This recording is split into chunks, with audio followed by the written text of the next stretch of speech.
Nabi berpesan kepada seluruh umatnya yang setidaknya setiap pekan di hari Jumat diingatkan dalam ibadah formal saat menunaikan khutbah Jumat, dan itu menjadi bagian dari apa yang dipesankan oleh khatib setiap menunaikan khutbahnya dengan menyampaikan Quran surah ketiga Ali Imran di ayat 102.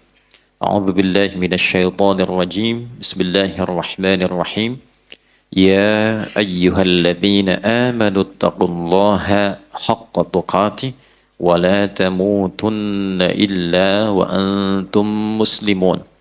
Hei semua orang yang menyatakan dirinya beriman kepada Allah. Alladzina itu isim mausul, konjungsi, kata sambung yang menunjuk kepada objek, kadang-kadang jadi subjek. Bentuknya umum untuk semua tanpa batas. Disebutkan sebanyak 1080 kali dalam Al-Quran. Kalau sudah menggunakan alladzina, artinya Allah memanggil tanpa batas.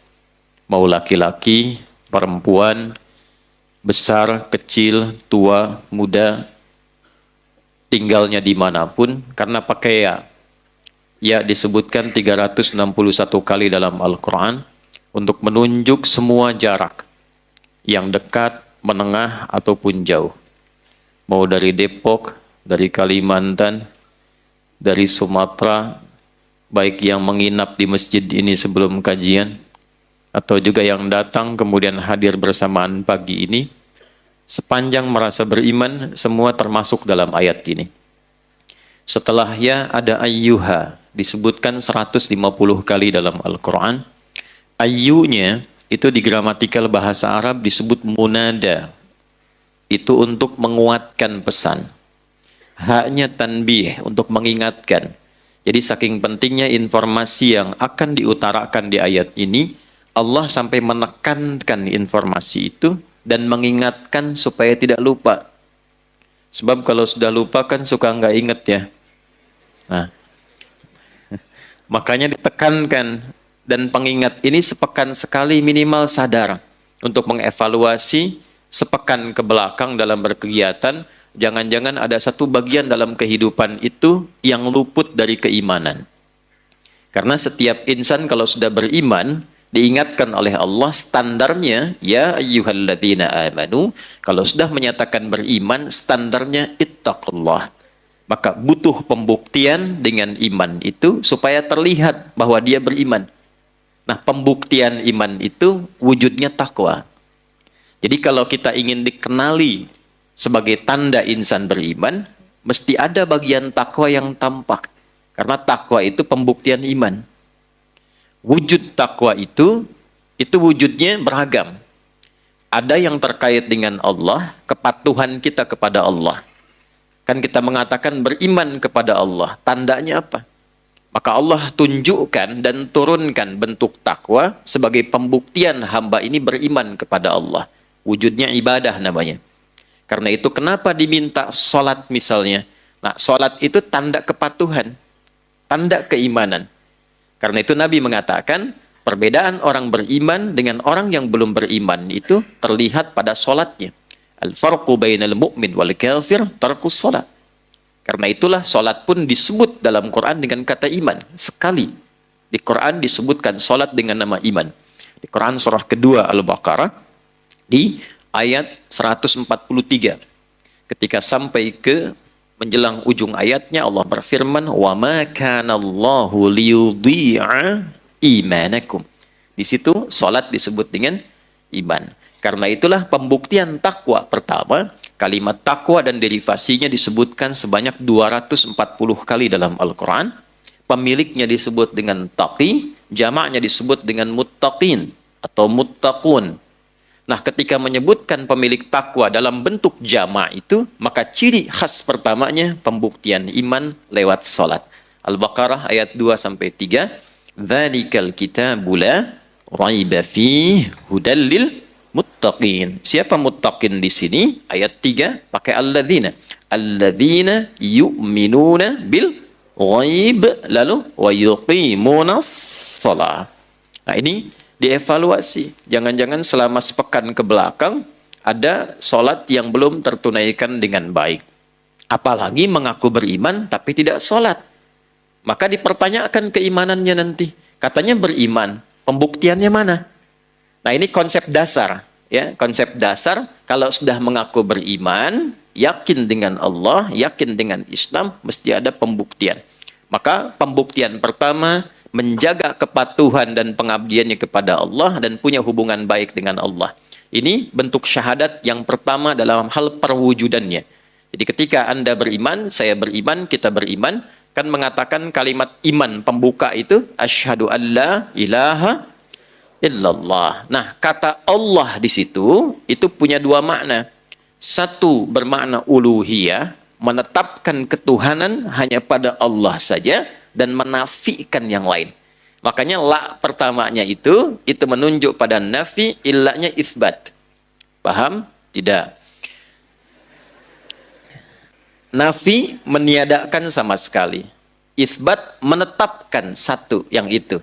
Jadi ketika mengatakan asyhadu alla la ilaha, menafikan semua. Illa menetapkan, ya, selain yang dinafikan itu tetapkan ini saja. Illallah, hanya Allah. Jadi kalau sudah mengatakan asyhadu alla ilaha illallah, artinya komitmen menetapkan Allah saja sebagai Tuhan dan menepikan atau menafikan yang lain. Yang kedua, kata Allah itu bermakna al-ma'budul haq. Yang disembah itu saja. Jadi kalau sudah meyakini Allah Tuhan, beriman tanpa ragu, pembuktiannya apa? Maka ma'budul haq, kita sebagai hamba, abid, sembah. Buktikan itu. Lewat apa itu? Itulah yang dimaksud dengan perintah salat. Ada di mana urutan ini ditemukan? Tafsir syahadat, bersambung dengan ketuhanan, bersambung ibadah ke salat. Itu ada di Quran surah 20, Thaha di ayat ke-14. Allah berfirman, innani anallahu la ilaha illa ana. Itu uluhiyahnya. Fa'budni, itu ubudiyahnya. Bagaimana menyembah Allah? Wa aqimis salata li dzikri. Itu salatnya. Jelas sampai sini? Nah, saat kita menunaikan sholat, itu pembuktian iman. Nah, kata umumnya untuk membuktikan itu disebut dengan takwa namanya. Karena itulah kalau kita mendengar tiap Jumat, misalnya khususnya yang laki-laki saat Jumatan, perwakilan dari keluarga datang, diingatkan dengan satu ayat, ya ayyuhalladzina amanu, disentuh imannya. Ya, dan bentuknya jama'. Makanya saat datang Jumat, jangan mewakili diri sendiri saja. Itu sebagai perwakilan keluarga. Jadi ketika dikatakan ittaqullah, bertakwalah kepada Allah, bukan hanya ingat diri. Mungkin andanya iya sholat, andanya ke masjid. Lihat istri bagaimana. Bukan istri orang, istri Anda. Hah? Ya, halo? Ya kan? Lihat anak bagaimana. Lihat yang di rumah seperti apa. Kan semua pengen ke surga gitu kan? Semua ingin mendapatkan rahmat Allah. Semua ingin diberikan solusi. Maka jaga hubungan baik dengan Allah. Bukankah di rumah tangga ingin samara, sakinah, mawaddah, dan rahmah? Bukankah ingin kesuksesan dalam pekerjaan? Bukankah ingin harta yang mencukupkan kebahagiaan? Bukankah kita sepakat semua pemiliknya adalah Allah? Anda menginginkan itu semua, tapi jauh dari Allah. Bagaimana membangun logikanya? Maka jalan yang terbaik dekati Allah. Nah, yang kedua, makna takwa itu bila disebutkan di Quran punya dimensi yang kedua, yaitu membangun hubungan baik dengan sesama makhluk. Puncaknya dengan manusia, karena makhluk itu ada tumbuhan. Makanya banyak hadis yang membimbing kita untuk merawat tumbuhan. Jangan rusak tumbuhan. Dalam keadaan marah pun jangan cabut tanaman sembarangan. Awas hati-hati, yang lagi marah latihannya sama pohon pisang dipukulin, nggak boleh. Ya? Salam dari tanah kusir, misalnya kan? Contoh, ini kan? Dalam keadaan perang loh, tingkat tinggi itu dilarang merusak tanaman. Itu Islam tuh sampai seperti itu, masya Allah.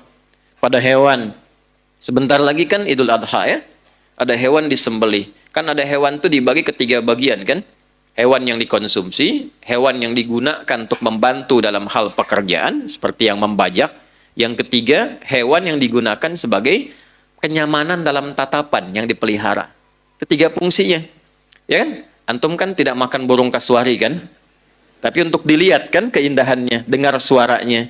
Hah? Ada sapi, kerbau yang digunakan untuk membajak, diambil tenaganya. Tapi ada yang dikonsumsi untuk dimakan. Memang diciptakan itu sebagai bagian dari konsumtif. Ibadah hewannya itu senang saat disembelih. Tapi Nabi pun mengatur cara menyembelihnya bagaimana.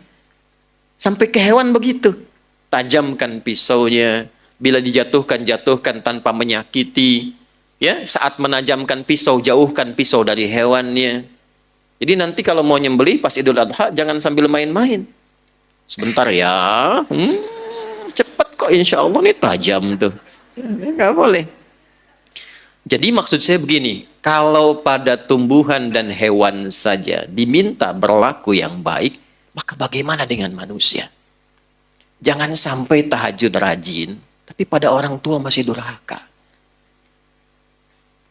Jangan sampai puasanya nggak tinggal Senin Kamis, taklimnya luar biasa, tapi dengan anak pun belum selesai persoalan.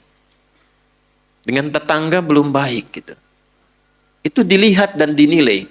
Dan itu dijadikan oleh Allah bagian dari sifat takwa. Kita ambil contohnya Quran, surah ketiga Al-Imran, di ayat 133 sampai 134.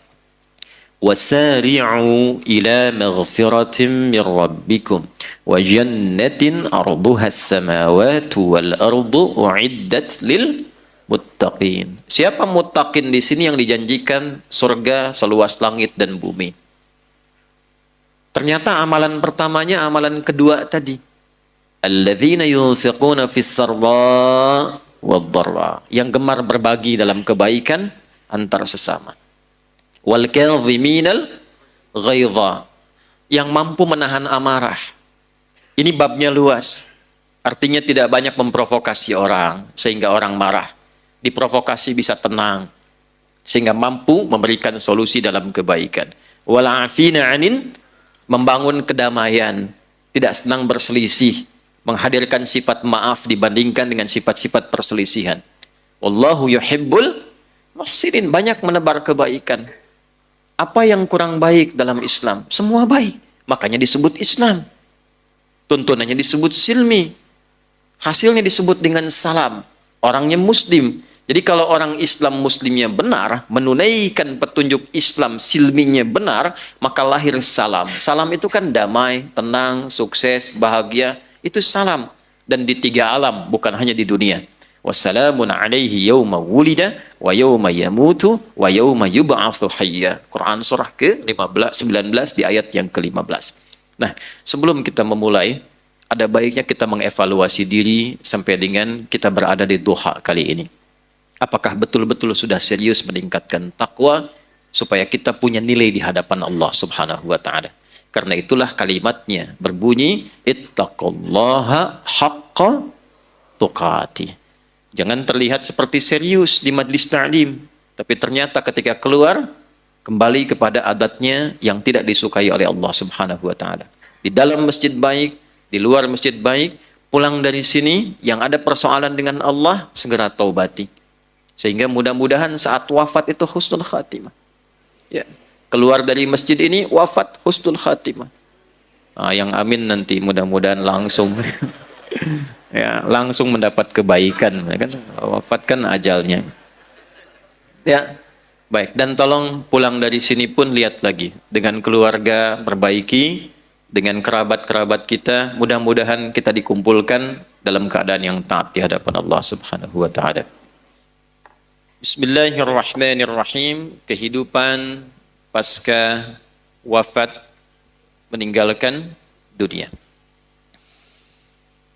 Alhamdulillah tadi sebelum berangkat saya menginap di dekat sini karena masih ada kegiatan sampai malam. Tadi sebelum berangkat saya sempat mengeluarkan ayat-ayat, sempat nulis saya, dan alhamdulillah sudah saya bawa. Jadi kita bisa urai dengan sepenuhnya. Bismillahirrahmanirrahim. Kehidupan pasca kematian digambarkan di dalam Al-Quran dengan dua kata. Satu, ada yang disebut dengan kubur, Kata ini dan turunannya disebutkan 8 kali dalam Al-Quran. Ya, saya sudah tuliskan ini tadi sebelum berangkat. Nanti kita bacakan. Kedua, ada yang disebut dengan barzakh. 3 kali disebutkan dalam Al-Quran. Sudah? Bila disebutkan dengan kubur, itu yang dimaksudkan adalah tempat atau alamnya. Jelas? Tempat atau alamnya. Bila disebutkan dengan barzakh, itu adalah pemisahnya dengan alam yang lain. Jadi kalau kita mendapati kata barzakh, maka yang dimaksud adalah dinding pemisahnya. Baik itu dengan dunia yang sebelumnya, ataupun dengan akhirat yang setelahnya. Pelan-pelan. Yuk, sekarang kita mulai dulu sebelum ke sana dengan Quran surah ketiga Ali Imran ayat 185. Kullu nafsin dha'iqatul maut. Setiap yang bernyawa itu pasti akan merasakan, mengalami kematian. Maut. Maut. Saya ingin tunjukkan betapa detailnya Quran memberikan informasi kepada kita. Setiap yang bernyawa, kullu nafsin. Nah, nafas ini sumber kehidupannya. Jadi ruh kalau sudah masuk ke dalam tubuh kita, itu namanya disebut dengan nafas. Ya. Dari mana taunya? Kita tempatkan dulu misalnya dengan ayat supaya jelas. 1 Quran surah ke-15 Al-Hijr ayat 28 sampai 29. Wa idh qala rabbuka lil malaikati inni khaliqum bashara min salsalim min hama'im masnun fa idza sawaituhu wa nafakhtu fihi min ruhi. Jelas? Jadi saat dicipta itu terjadi proses fisikal dulu. Rinciannya di Al-Arba'in nanti nomor hadis yang keempat. Ya, dari Abdullah bin Mas'ud, an Abi Abdurrahman Abdullah bin Mas'ud radhiyallahu taala anhu qala qala Rasulullah sallallahu alaihi wasallam wa huwa as-sadiqul masduq inna ahadakum yujma'u fi batni ummihi 40 yawman nutfah thumma yakunu mithla dhalika 'alaqa thumma yakunu mithla dhalika mudghah. Jadi proses pertama kurang lebih selama 4 bulan itu ya, 40 hari pertama penyatuan antara spermatozoa dengan ovum berproses. 40 hari kedua berbentuk zigot, mulai menempel di dinding rahim berproses. 40 hari ketiga mudghah, berbentuk daging keratan. Jadi 40 kali 3 120 hari, 4 bulan pertama itu proses fisikal. Setelah itu ya, thumma yursalu ilaihil malak fayanfuhu fihi ruh. Ini dia tafsir dari sini. Baru ditiupkan roh. Jadi usia 4 bulan kandungan itu seorang ibu yang sedang mengandung, pas usia 4 bulan itu rohnya sudah ditiupkan ke dalam janin yang dikandung. Nah, saat roh masuk ke dalam fisik itu berubah namanya menjadi nafas. Ya. Jadi kalau di ayat tadi, ya, fa idza sawaituhu ya, fa idza sawaituhu, ini sawwa. Bila sempurna fisiknya itu telah dicipta, usia 4 bulan maksudnya proses penciptaan itu berlangsung, maka wa nafakhtu fihi min ruhi, rohnya masuk. Dari mana taunya roh saat masuk ke dalam fisik itu menjadi nafas? Di Quran surah 91 Asy-Syams ayat 7 sampai 10. Quran surah 91 ayat 7 sampai 10. Wa nafsi wa ma sawwaha, jadi nafas. Dan ketika fisik sempurna itu tercipta dalam arti proses sampai 4 bulan itu, ya, maka dalam 4 bulan itu tercipta dari rangkaian proses tadi, sawwa, oleh Quran disebut sawwa, masuk rohnya, jadilah nafas disebutnya. Maka dari sini diserap ke dalam bahasa Indonesia menjadi nafas, bernafas. Kapan tanda kehidupan itu bisa didapati? Kalau kita bisa merasakan detak nafasnya. Jelas? Halo, jelas? Baik. Kenapa namanya berubah? Roh dengan nafas itu. Sama-sama roh, tapi ketika masuk, kenapa disebut nafas? Karena nanti saat masuk dengan sebelum masuk, keadaannya berbeda. Saat masuk itu bersih. Belum ada amal, belum ada apa-apa. Saat sudah menyatu, bergerak dengan fisik, beraktivitas. Di situ membentuk amal. Ya, sudah ada amalnya. Makanya saat masuk dengan pulang beda. Pulang kan belum, datang kan belum ada amal. Baru ditiupkan, baru masuk. Nah setelah masuk kan terbimbing kita. Dilahirkan, beraktivitas, mata melihat, telinga mendengar, kaki melangkah. Apa yang dilihat? Itu kan amal. Kalau yang baik dituliskan pahala, yang salah jadi dosa kalau tidak ditobati. Makanya ketika nanti rohnya kembali, maka dia punya bekal dari sesuatu yang telah dikerjakan tadi. Ya, itulah sebabnya kenapa namanya berubah dari roh menjadi nafas, karena saat menjadi nafas dia beraktivitas atau memulai misi hidupnya untuk mengumpulkan amal-amal sebelum dia pulang. Nah, saat pulang, saat dicabut, yang disebut nafasnya bukan rohnya. Kenapa? Karena saat masuk dengan keluar beda. Saat masuk belum ada amal, saat pulang dia pulang membawa amalan. Karena itulah saat disebutkan di Quran surah ketiga, ini agak berat, butuh fokus. Ayat 185, Allah berfirman, kullu nafsin dha'iqatul. Nah, kenapa bukan kullu rohin? Untuk memberikan kesan kepada kita bahwa yang dibawa saat pulang itu amalnya, bukan perangkatnya. Itu poinnya. Jadi pastikan saat pulang bawa amal yang benar. Makanya Nabi mendetilkan, orang ngantar ke alam kubur pun dengan jenazah itu kalau sudah masuk keranda ya. Kalau dia meninggal itu mayit namanya. Sudah dibersihkan, disolatkan, masuk ke keranda, jenazah namanya diangkat. Nah, orang yang ngantar jenazah pun sampai ke alam kubur itu, apa yang dibawa oleh mayit itu saat masuk ke kubur, itu semua tinggal. Amalnya, yang lain pergi. Semua tinggal, apanya? Amalnya. Yang lain pergi. Coba yang antum kumpulkan tuh, harta benda. Mobil ikut gak? Gak. Pakaian ini, handphone ikut gak? Tidak. Ya? Suami meninggal, istri ikut? Tuh, udah jawab sendiri. Enggak. Istri meninggal, suami ikut? Tuh, makin kencang. Enggak. Ya kan? Baik, artinya apa? Yang mengantar saja pulang lagi. Yang ikut apanya? Nah, kalau sudah sadar amalnya yang ikut, maka siapkan amalnya supaya bisa ikut dengan baik. Karena itulah ketika disebutkan kata nafas, mengingatkan kepada kita, sebelum meninggal, udah punya amal belum? Coba kalau ditanya sekarang, udah punya amal belum? Sudah tahu belum? Masih nggak serius juga. Jelas ya? Ini gambaran pertamanya.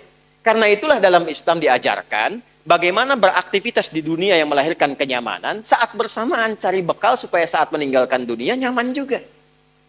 Baik, ini bagian pertama. Sebelum kita bicara tentang kubur, alamnya, tempatnya, barzakh pemisahnya, sebelum sampai ke sini, bicara dulu persiapannya. Jelas? Baik. Tenang, pelan-pelan. Tenang. Baik kan? Pelan-pelan. Nafas akan kedatangan apa tadi? Kullu nafsin dha'iqatul maut. Kedatangan maut. Ini batasnya disebut ajal. Kalau sudah sampai di ajal ini, maut tiba. Siapa yang ditugaskan membawa maut? Quran lagi. Kita pakai Quran aja, nggak usah ngarang ya. Kan kita kembalikan ke Quran tadi. Quran surah 32 ayat 11. Qul yatawaffakum malakul mautil ladzi wukkila bikum. Viralkan Muhammad SAW, sampaikan pada umatmu semuanya, telah ditugaskan satu malaikat membawa maut. Qul yatawaffakum malakul maut. Khusus satu malaikat tugasnya membawa maut saja. Jelas? Itu yang sering kita kenal dengan malaikat apa? Israel, ya kan? Israel. Yang patuh kepada Allah, yang taat kepada Allah. Nggak lihat-lihat. Pokoknya tiba waktu, ambil. Nggak bisa nawar. Ya. Ada dulu rasul yang dekatnya, jadi rasul di bumi itu punya teman rasul dari langit. Rasul dari langit itu maksudnya malaikat. Ada rasul yang temannya itu malaikat maut. Contoh siapa? Hah? Nabi Musa alaihissalam, Nabi Daud alaihissalam. Itu sahabat dari malaikatnya, malaikat maut. Tapi apakah ketika tiba ajalnya diberikan diskon? Tidak. Tiba ajal selesai. Ya, tiba ajal selesai. Jadi kalau sudah tampak dan tiba ajalnya, maka tiba malakul maut, selesai urusannya. Tinggal pertanyaannya ketika tiba ini bakal cukup atau tidak. Jelas. Nah, sebelum sampai ke fase ini, ajal tiba, maut tiba, maka orang-orang yang masih mendapatkan nafas sebelum tibanya maut disebut mayyit namanya. Mayyitun. Mayyit. Quran surah 39 ayat 30. Zumar. Innaka mayyitun wa innahum mayyitun. Muhammad sallallahu alaihi wasallam, engkau pasti akan wafat. Jadi seorang nabi pun wafat. Apalagi kita yang bukan nabi, wa innahum mayyitun. Dan mereka pun semuanya itu akan wafat juga. Jadi orang hidup yang belum wafat disebut apa namanya? Mayyit, calon mayit. Akan meninggal. Jadi jangan takut dengan kematian. Karena ditakutin pun percuma, meninggal juga. Gerbang pemisahnya kan kematian. Ya, karena itu orang beriman gak takut meninggal.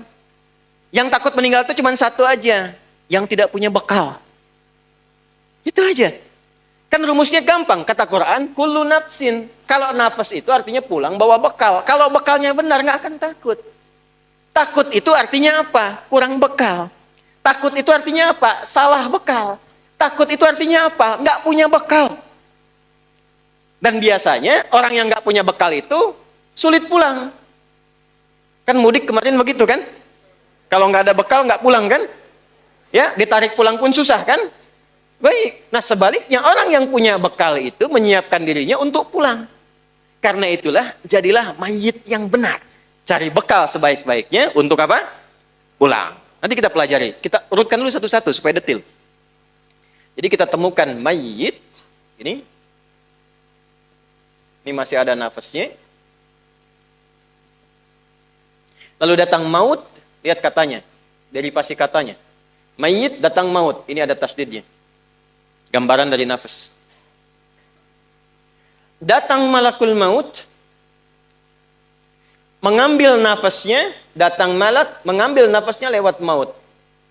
Kalau diambil, berubah namanya dari mayit, jadi mayit namanya. Tasdidnya hilang. Mayitun. Lihat, ini ilmunya mahal, karena tidak mudah mendapatkan kitabnya. Nah, saya meneliti, karena saya fokus meneliti di kajian kebahasaannya. Saya mengambil jurusan formal di bahasa Arab untuk mendalami Al-Quran. Karena kecintaan pada Quran. Nah, ini tidak mudah mendapatkan ini. Jadi, ini bukan ilmu otak-atik. Dan saya nggak punya TikTok. Sekali ketik diketok gitu ya. Nggak ada. Saya nggak punya. Ya, saya cuma dua yang nggak punya. Satu Twitter, kedua TikTok. Saya nggak punya. Jadi, kalau ada akun mengatasnamakan nama saya, itu bukan saya. Jelas ya? Yang lain ada yang formal. Balik ke sini. Ini kalau sudah diambil nafasnya, meninggal, datang maut, ini jadi hilang tasdidnya jadi sukun begini. Mayitun. Coba baca yang ini. Mayitun, yang ini. Tuh. Perhatikan baik-baik. Kenapa tasdidnya hilang diganti dengan sukun? Ini mahal sekali ilmunya. Kenapa tasdidnya hilang diganti dengan sukun? Sukun itu artinya apa? Mati. Ya kan?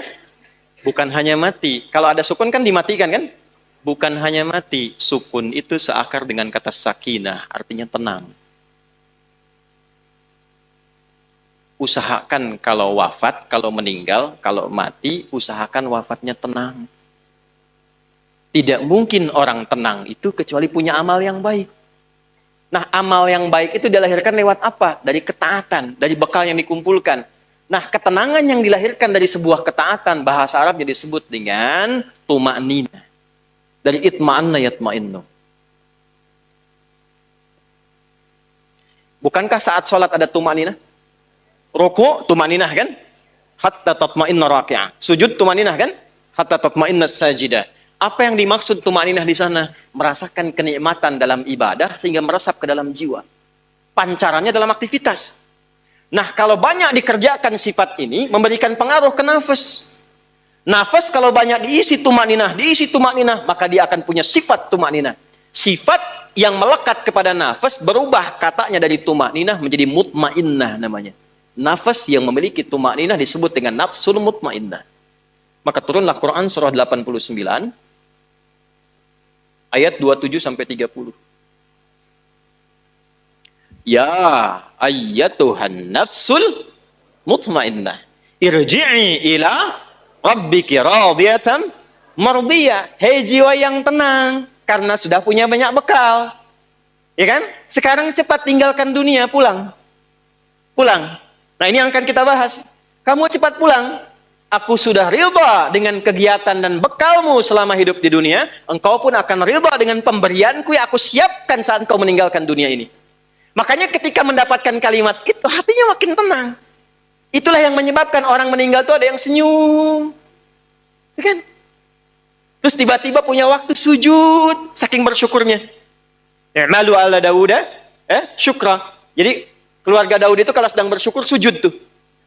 Ada yang sujud, ada yang senyum. Ada yang bahkan menyiapkan diri. Kenapa? Karena dia sudah merasakan panggilan yang memberikan ketenangan pada jiwanya. Bekalnya siap. Ya, radiyatan mardiyah. Fadkhuli fi ibadi. Masuklah dalam golongan hambaku, ibad. Kita tuliskan ini, tuliskan dulu. Wadkhuli jannati. Jannah ditemukannya di mana? Terlihat, Allah sudah memberikan pendahuluan. Saat akan meninggalkan dunia ini sudah dibuka oleh Allah untuk menguatkan persiapannya selama ini. Disiapkan alamnya di sini, ditunjukkan surganya di sini. Bahkan ada orang-orang yang saat wafatnya sudah ditunjukkan tempat surga, tempat pulangnya. Pernah dengar seorang saleh sama Asiyah? Sayyidah Asiyah, istrinya siapa? Firaun. Bukankah saat diikat di tiang dan akan dieksekusi, tiba-tiba beliau berdoa kan? Ya? Rabbi najjini min fir'auna wa amalihi. Ya Allah, mohon anugerahkan aku keselamatan dari buruknya siksa Firaun. Jadi beliau ingin menunjukkan manfaat dari keimanan saya selama ini. Ya Allah, tolong buktikan sebelum saya wafat. Ya, jangan berikan kepada saya rasa untuk dihukum oleh Firaun. Maka apa yang Allah tampakkan? Allahu Akbar. Saat diikat itu, tiba-tiba ditampakkanlah tempat indahnya di surga. Istananya ditampakkan. Lalu beliau tersenyum. Saat senyum itulah kemudian diwafatkan oleh Allah sebelum mendapatkan hukuman Firaun itu. Dan saat senyum itulah Firaunnya komen. Itu langsung dislike saja. Ya. Kan kalau ada orang komen, like, share, and ya, kalau ini dislike saja langsung. Apa kata Firaun? Ini perempuan mau disiksa kok malah senyum. Karena ada yang tidak tampak dalam pandangan manusia sebelum seseorang kembali kepada Allah Subhanahu wa taala. Karena cukup bekalnya, tenang jiwanya, ditampakkan tempat pulangnya, dan pulang dia dalam keadaan kesenangan yang sangat luar biasa. Nah ini sudah fitrah teman-teman. Sukun ini fitrah, kalau sudah mayit sukun. Cuman gak banyak orang sadar ketika melihat sukun. Saya melihat sampai orang Jepang pun bikin film animasi, ya itu yang Dragon Ball itu loh. Yang tulisan Susuke Watanabe tahun 96. Ya kan? Son Goku saat mengkame-kameha Piccolo kan, ya kan? Tiba-tiba mati, atasnya ada bulatan kan? Anda bayangkan, orang-orang yang bikin tulisan, bikin cerpen, bikin komik macam-macam, itu sudah fitrah ini ada bulatan ini. Tapi orang beriman beda cara pandangnya. Saya nggak nonton, cuma saya senang baca. Jadi saya berpikir orang sadar dengan teorinya, tapi kita diberikan oleh Allah keimanan, seharusnya kita sadar dengan imannya. Nah sekarang, kalau sudah paham ini secara teoritis, kita bahas apa alamnya yang dimaksud di sini, apa persiapannya selama hidup menjadi mayit di sini, dan bagaimana kita menyusunnya. Itu yang coba kita uraikan dalam bagian kedua di materi kita. 1. Yang pertama kita mulai dari barzakh dulu yang paling sedikit. Kata barzakh, ba, ra, zai, kha. Barzakh. Kata barzakh, bila disebutkan dalam bahasa Arab, dia berarti pemisah dari dua tempat yang tak nampak secara kasat mata. Pemisah dari dua tempat yang tak nampak secara kasat mata. Perhatikan sini pelan-pelan. Ini ada dinding kan? Ya, di depan. Dinding ini kan memisahkan ruangan di sini dengan yang di belakang ya. Baik. Lihat lagi dindingnya, ada kaca di samping. Teman-teman lihat dari luar ke kanan. Ada dinding ya. Itu pemisah kan ya. Kelihatan nggak dindingnya? Nah, karena kelihatan, itu nggak bisa disebut barzakh. Jelas? Maka dalam bahasa Arab, itu disebut dengan satar kalau nampak remang-remang, hijab kalau nampak tertutup sama sekali. Jadi kalau nampak remang-remang, nutup tapi mesti kelihatan remang-remang. Nggak nyata kelihatannya. Itu disebut satar namanya. Satrun. Satara, yasturu, satran. Satara, yasturu atau satara, yastiru. Sudah? Satran. Pernah dengar sutrah? Sutrah ya? Kalau mau sholat ada sutrah kan? Nah, kenapa sutrah disusun tidak terlampau tinggi sehingga nampak keadaan keseluruhan bagiannya? Jelas? Yang penting ada pembatas yang ketahuan kalau orang mau lewat itu, ada orang sholat gak boleh dilewati. Tapi kalau penutup total, begini, gak terlihat di belakang ini ada apa. Maka disebut hijab namanya. Hijab. Dari kata hajaba. Ibu itu pakai hijab atau pakai sutrah? Ayo. Saya ulangi, hijab atau apa? Sutrah. Kalau pakai hijab, maka pakailah penutup itu sehingga tidak tampak dari yang dihijabi itu. Jadi jangan sampai menggunakan penutup, tapi bagian dari tubuh itu masih tampak secara remang-remang. Itu bukan hijab namanya. Itulah kenapa disebut dengan hijab, dan diberikan isyarat agak dilonggarkan itu yudnina min jalabibihinna. Direndahkan, dilonggarkan supaya dengan longgar dan rendah itu, maksud rendah itu diturunkan bukan diangkat, ya. Supaya tertutup sempurna dan tidak tampak bagian dari tubuh sekalipun lekuk atau remangnya. Paham? Tapi di sini tidak disebut dengan sutrah, tidak disebut dengan hijab. Sebab hijab kalau dibuka terlihat. Tamam? Untuk alam ini sifatnya disebut dengan barzakh, bukan sutra, bukan hijab. Jadi kalau antum mendapati dua bagian, ini satu A, ini B. Paham? Ini ada pembatas yang tidak menyatukan ini, nggak bisa ketemu nih. Di sini nggak bisa ke sini, nggak bisa ketemu, ini nggak bisa ketemu. Ya. Tempatnya misalnya kelihatan tuh. Dari sini kelihatan. Tapi nggak bisa mempertemukan ini. Ini balik lagi ke sini, balik lagi ke sini. Ini barzakh namanya. Kalau di lautan yang luas, yang besar, pernah melihat misalnya di YouTube, ya, atau National Geographic, ada tiba-tiba ikan, terus balik lagi, ikan, balik lagi. Ketika diteliti ternyata itu pertemuan dua arus di situ, ya. Kemudian tiba-tiba ada pembatas di antara dua itu sehingga ikannya nggak sampai ke tempat lain. Begitu nyampe ke sini, balik lagi. Nyampe ke sini, balik lagi. Dan dahsyatnya, karakteristik ikan di wilayah ini tidak sama dengan ikan di wilayah sini. Dan itu kalau dicari di kitab manapun, keterangan itu ditemukan di kitab suci hanya dalam Al-Quran. Surah ke-55 ayat 19 sampai ayat 20. Ya. Marajal bahraini yaltaqiyan bainahuma barzakhul la yabghiyan. Allah pisahkan dua arus air dalam lautan itu, ya, marajal bahraini yaltaqiyan, yang keduanya itu ya nggak bisa menyatu, ketemu di satu titik tapi nggak bisa nyatu. Kenapa nggak bisa bersatu? Bainahuma barzakhul la yabghiyan, karena keduanya ada dinding pembatas yang tak nampak secara kasat mata. Jadi nggak kelihatan dindingnya, pemisahnya nggak kelihatan, tapi alamnya ada. Ya, pemisahnya nggak kelihatan, alamnya ada. Tempatnya kelihatan, tapi alamnya nggak kelihatan, pemisahnya ada. Sehingga ikan itu kelihatan oleh kita nih. Ini arus ini, arus ini. Coba balik aja, balik. Dindingnya kelihatan.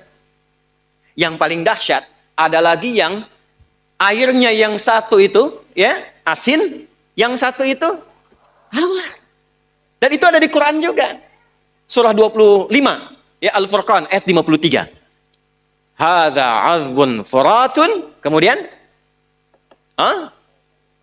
wabilhun ujaj. Satu lagi asin. Yang ini tawar segar, yang ini apa? Asin. Itu di Quran surah ke-25 Al-Furqan ayat 53. Pelan-pelan.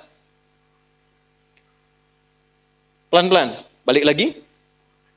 Nah, yang ingin saya katakan adalah, kalau disebutkan barzah, jadi ada dinding pemisah yang tak nampak pemisahnya ini. Cuman kalau dilihat tempatnya, ada tempatnya. Ada tempatnya. Cuman keadaan di tempat itu kita nggak tahu apa. Karena ada pemisahnya. Nggak bisa merasakan yang ada di dalam. Kecuali kalau sudah sampai ke tempat itu. Ketika disebutkan barzah dalam Quran, ini ingin memberikan penekanan pada batas kehidupan yang terpisahkan. Dan kita nggak akan pernah kalau sudah ke situ balik lagi karena ada pemisahnya. Intinya apa? Kalau sudah masuk ke alam ini, kenapa disebut dengan barzah? Anda tidak akan pernah punya peluang untuk kembali lagi. Diam di sini, kelihatan oleh orang yang masih hidup, ditanam di dalamnya, di alamnya, di tempatnya, tapi Anda sendiri dan kita yang hidup tidak akan pernah bisa saling melihat apa yang dirasakan. Dan kalau sudah masuk, nggak akan bisa balik lagi. Karena ada dinding yang membatasi. Jelas? Oke, saya simpulkan dengan cepat. Kenapa disebutkan dengan barzah? Untuk memberikan kesan bahwa kalau sudah masuk ke alam itu, jangan harap Anda untuk bisa kembali ke alam dunia karena ada dinding kuat yang membatasi sekalipun tak nampak dalam pandangan orang yang masih hidup. Paham? Maka turunlah Quran surah ke-23 Al-Mu'minun. Baca ayat 99 sampai 100. Khususnya di ayat ke-100-nya. Ayat 100-nya di ujung ayatnya. Wa min waraihim barzakhun ila yaumi yub'atsun. Ada? Baik, saya percepat saja. Dan ketika datang kematian itu, lalu orang-orang yang tidak yakin dengan kematian itu, kehidupan setelah kematian, karena dia banyak menikmati dunia, tidak siap-siap dengan bekal akhirat, tidak siap-siap dengan bekal ke alam kuburnya, tahu meninggal tapi nggak menyiapkan bekal untuk meninggalnya, maka dia kaget pada saat dia meninggal itu dan dia berkata, qala rabbirji'un. Ya Allah, pengen balik lagi. Pengen balik lagi. Bahkan nanti di surah Al-Munafiqun itu jelas dikatakan, ya, fa as-saddaqa wa aqum minas salihin. Di sini juga nanti 100-nya begitu, amalas salihah. Ya Allah, berikan saya kesempatan, saya pengen mengganti semua kegiatan saya selama hidup sebelum meninggal. Berikan kesempatan sekejap saja, saya ganti semua dengan yang saleh, yang kau ridai. Jadi Allah ingin menekankan bahwa jangan sampai ada penyesalan setelah masuk ke alam kubur ini, karena ada dinding pemisah yang tidak bisa membuat Anda itu kembali lagi ke dunia. Jadi mumpung belum masuk, siap-siap. Karena kalau sudah masuk ada pemisah yang kuat yang nggak bisa mengembalikan lagi kita ke dunia. Jelas sampai sini? Kalau mendengar kata barzah, ini akan dimaksudkan. Kalau mendengar kata barzah, maka ingat-ingatlah bekal apa yang sudah kita kumpulkan agar tidak menyesal setelah masuk ke alam kuburnya. Itu maksudnya. Saya ulang, kalau mendengar kata barzah, maka segera tancapkan ke dalam jiwa untuk mengingat bekal yang telah kita kumpulkan. Karena kalau sudah masuk ke alamnya, yang disebut dengan kubur, ada dinding pembatas yang akan menghalangi kita untuk kembali lagi ke tempat yang pernah kita beraktivitas. Tak akan mungkin bisa kembali. Apalagi kalau Anda menyelam ke lautan. Atau misalnya melihat tayangan, tiba-tiba kemudian disebutkan di channel pengetahuan, ini ada dinding pemisah, ikan-ikan gak bisa masuk ke situ, dia balik lagi. Maka segeralah berpikir, itulah yang ditampakkan oleh Allah setelah kita wafat, ada dinding pemisah yang tidak akan pernah menjadikan kita kembali ke tempat asal. Paham? Yuk kita simpulkan. 1. Kesimpulan pertama, Allah menekankan dengan kata barzakh kepada setiap insan beriman. Kalimatnya insan beriman ya, kalau nggak beriman itu pilihan. Allah menekankan dengan kata barzakh pada setiap insan beriman agar berbekal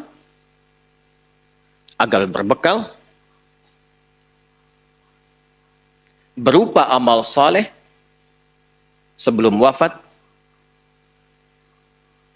sehingga tidak menyesal saat di alam kubur dan meminta kembali ke dunia. Tenang, masih dunia Bu, bisa diperbaiki.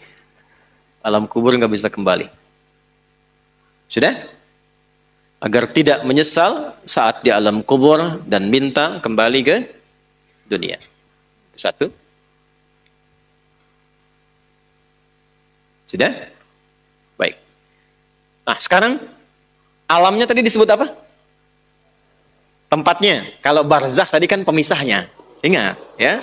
Nah, alamnya apa? Kubur. Tempatnya apa? Kubur. Oh, karena belum masuk kita ya. Barzakh itu pemisahnya. Saleh, salihah, ya. Barzakh itu apa? Pemisahnya. Kalau alamnya apa? Tempatnya apa? Nah, alam itu tempat. Alam itu tempat. Kenapa tempat disebut alam? Dari kata alima, kata alamat, penunjuk. Karena di tempat itu Allah menunjukkan tanda kebesarannya. Jadi setiap kita masuk ke tempat tertentu, mesti kenal. Di mana setiap tempat yang bisa mendekatkan diri kita kepada Allah. Makanya kalau jalan-jalan, cari tempat yang bisa mendekatkan diri kepada Allah. Kalau belajar di tempat yang bisa mendekatkan diri kepada Allah. Karena itulah tempatnya disebut dengan alam. Ya, alam dunia, alam akhirat, alam hewan, alam tumbuhan. Dijamakkan jadi alamin. Siapa yang punya alamin? Siapa yang merawat? Yang punya, yang merawat, yang memberikan kebutuhan disebut Rabb. Kita memuji setiap hari 17 kali. Alhamdulillahi Rabbil. Tapi yang muji ini nggak kenal Allah. Itu anehnya. Atau barusan sholat, tapi cari tempat yang menjauhkan dia dengan Allah. Itulah sebabnya kenapa disebut dengan alam. Kalau sudah muncul tanda kebesaran Allah, berubah dari alam jadi ayat namanya. Makanya kalau ke alam kubur, jalan-jalan ke kuburan lihat, itu mesti mampu mendekatkan diri dengan Allah bagi insan beriman. Insan beriman tuh begitu melihat nih kubur, ini alamnya. Makanya alamnya disebut kubur, tempatnya kubur. Kenapa bagian dari alam? Sebagai tanda bahwa kita akan ke situ. Supaya ingat. Makanya Nabi kan sering mengingatkan, ke alam kubur itu kan untuk ingat akhirat kan? Bukan untuk ingat dunia. Ya, ini gambarannya. Baik, jadi sekali lagi, kalau alamnya disebut apa? Kubur. Juga tempatnya disebut apa?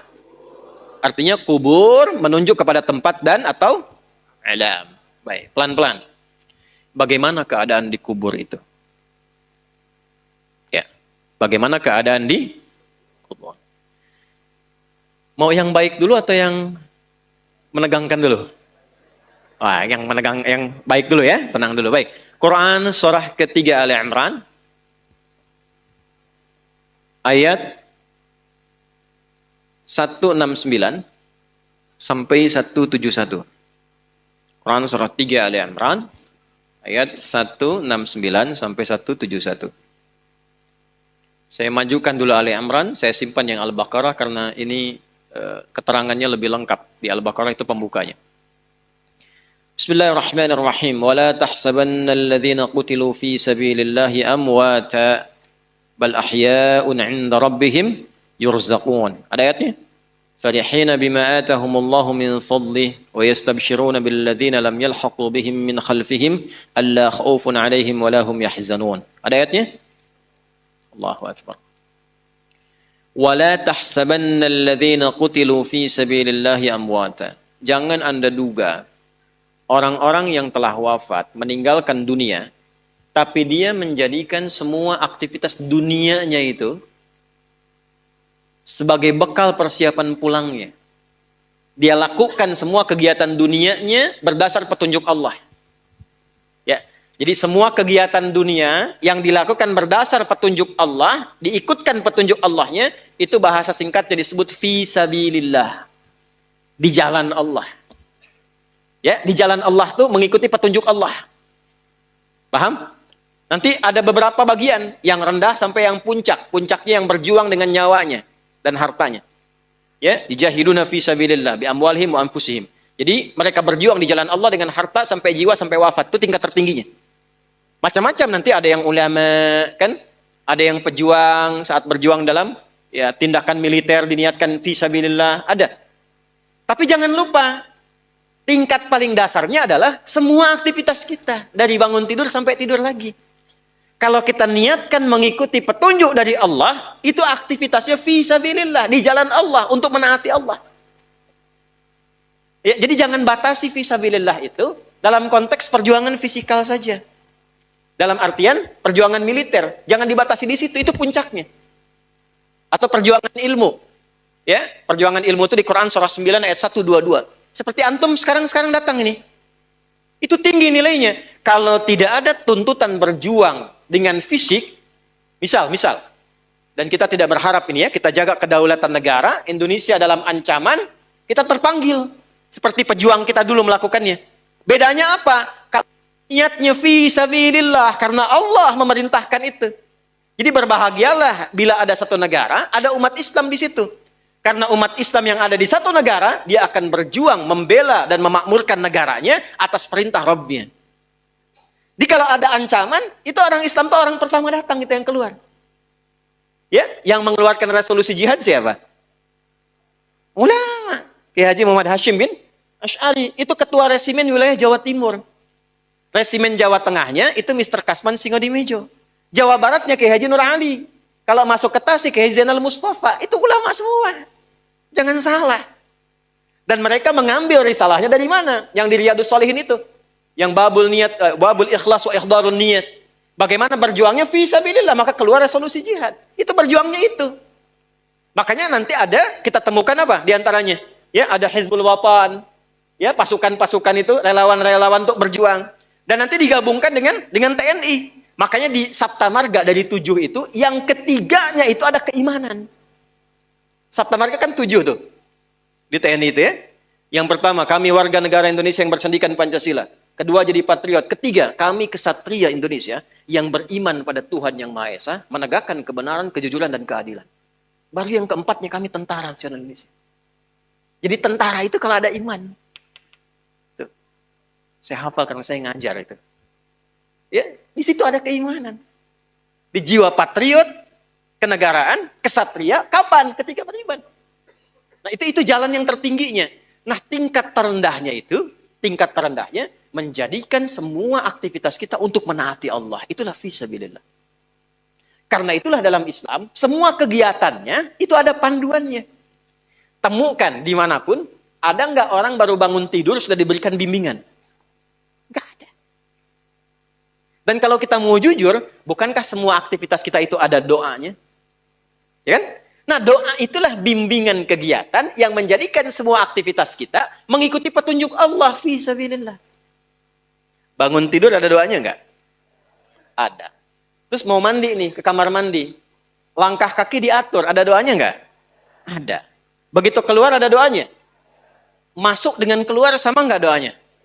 Berpakaian ada doanya nggak? Antum mau kerja cari nafkah ada doanya nggak? Dibaca nggak? Tuh.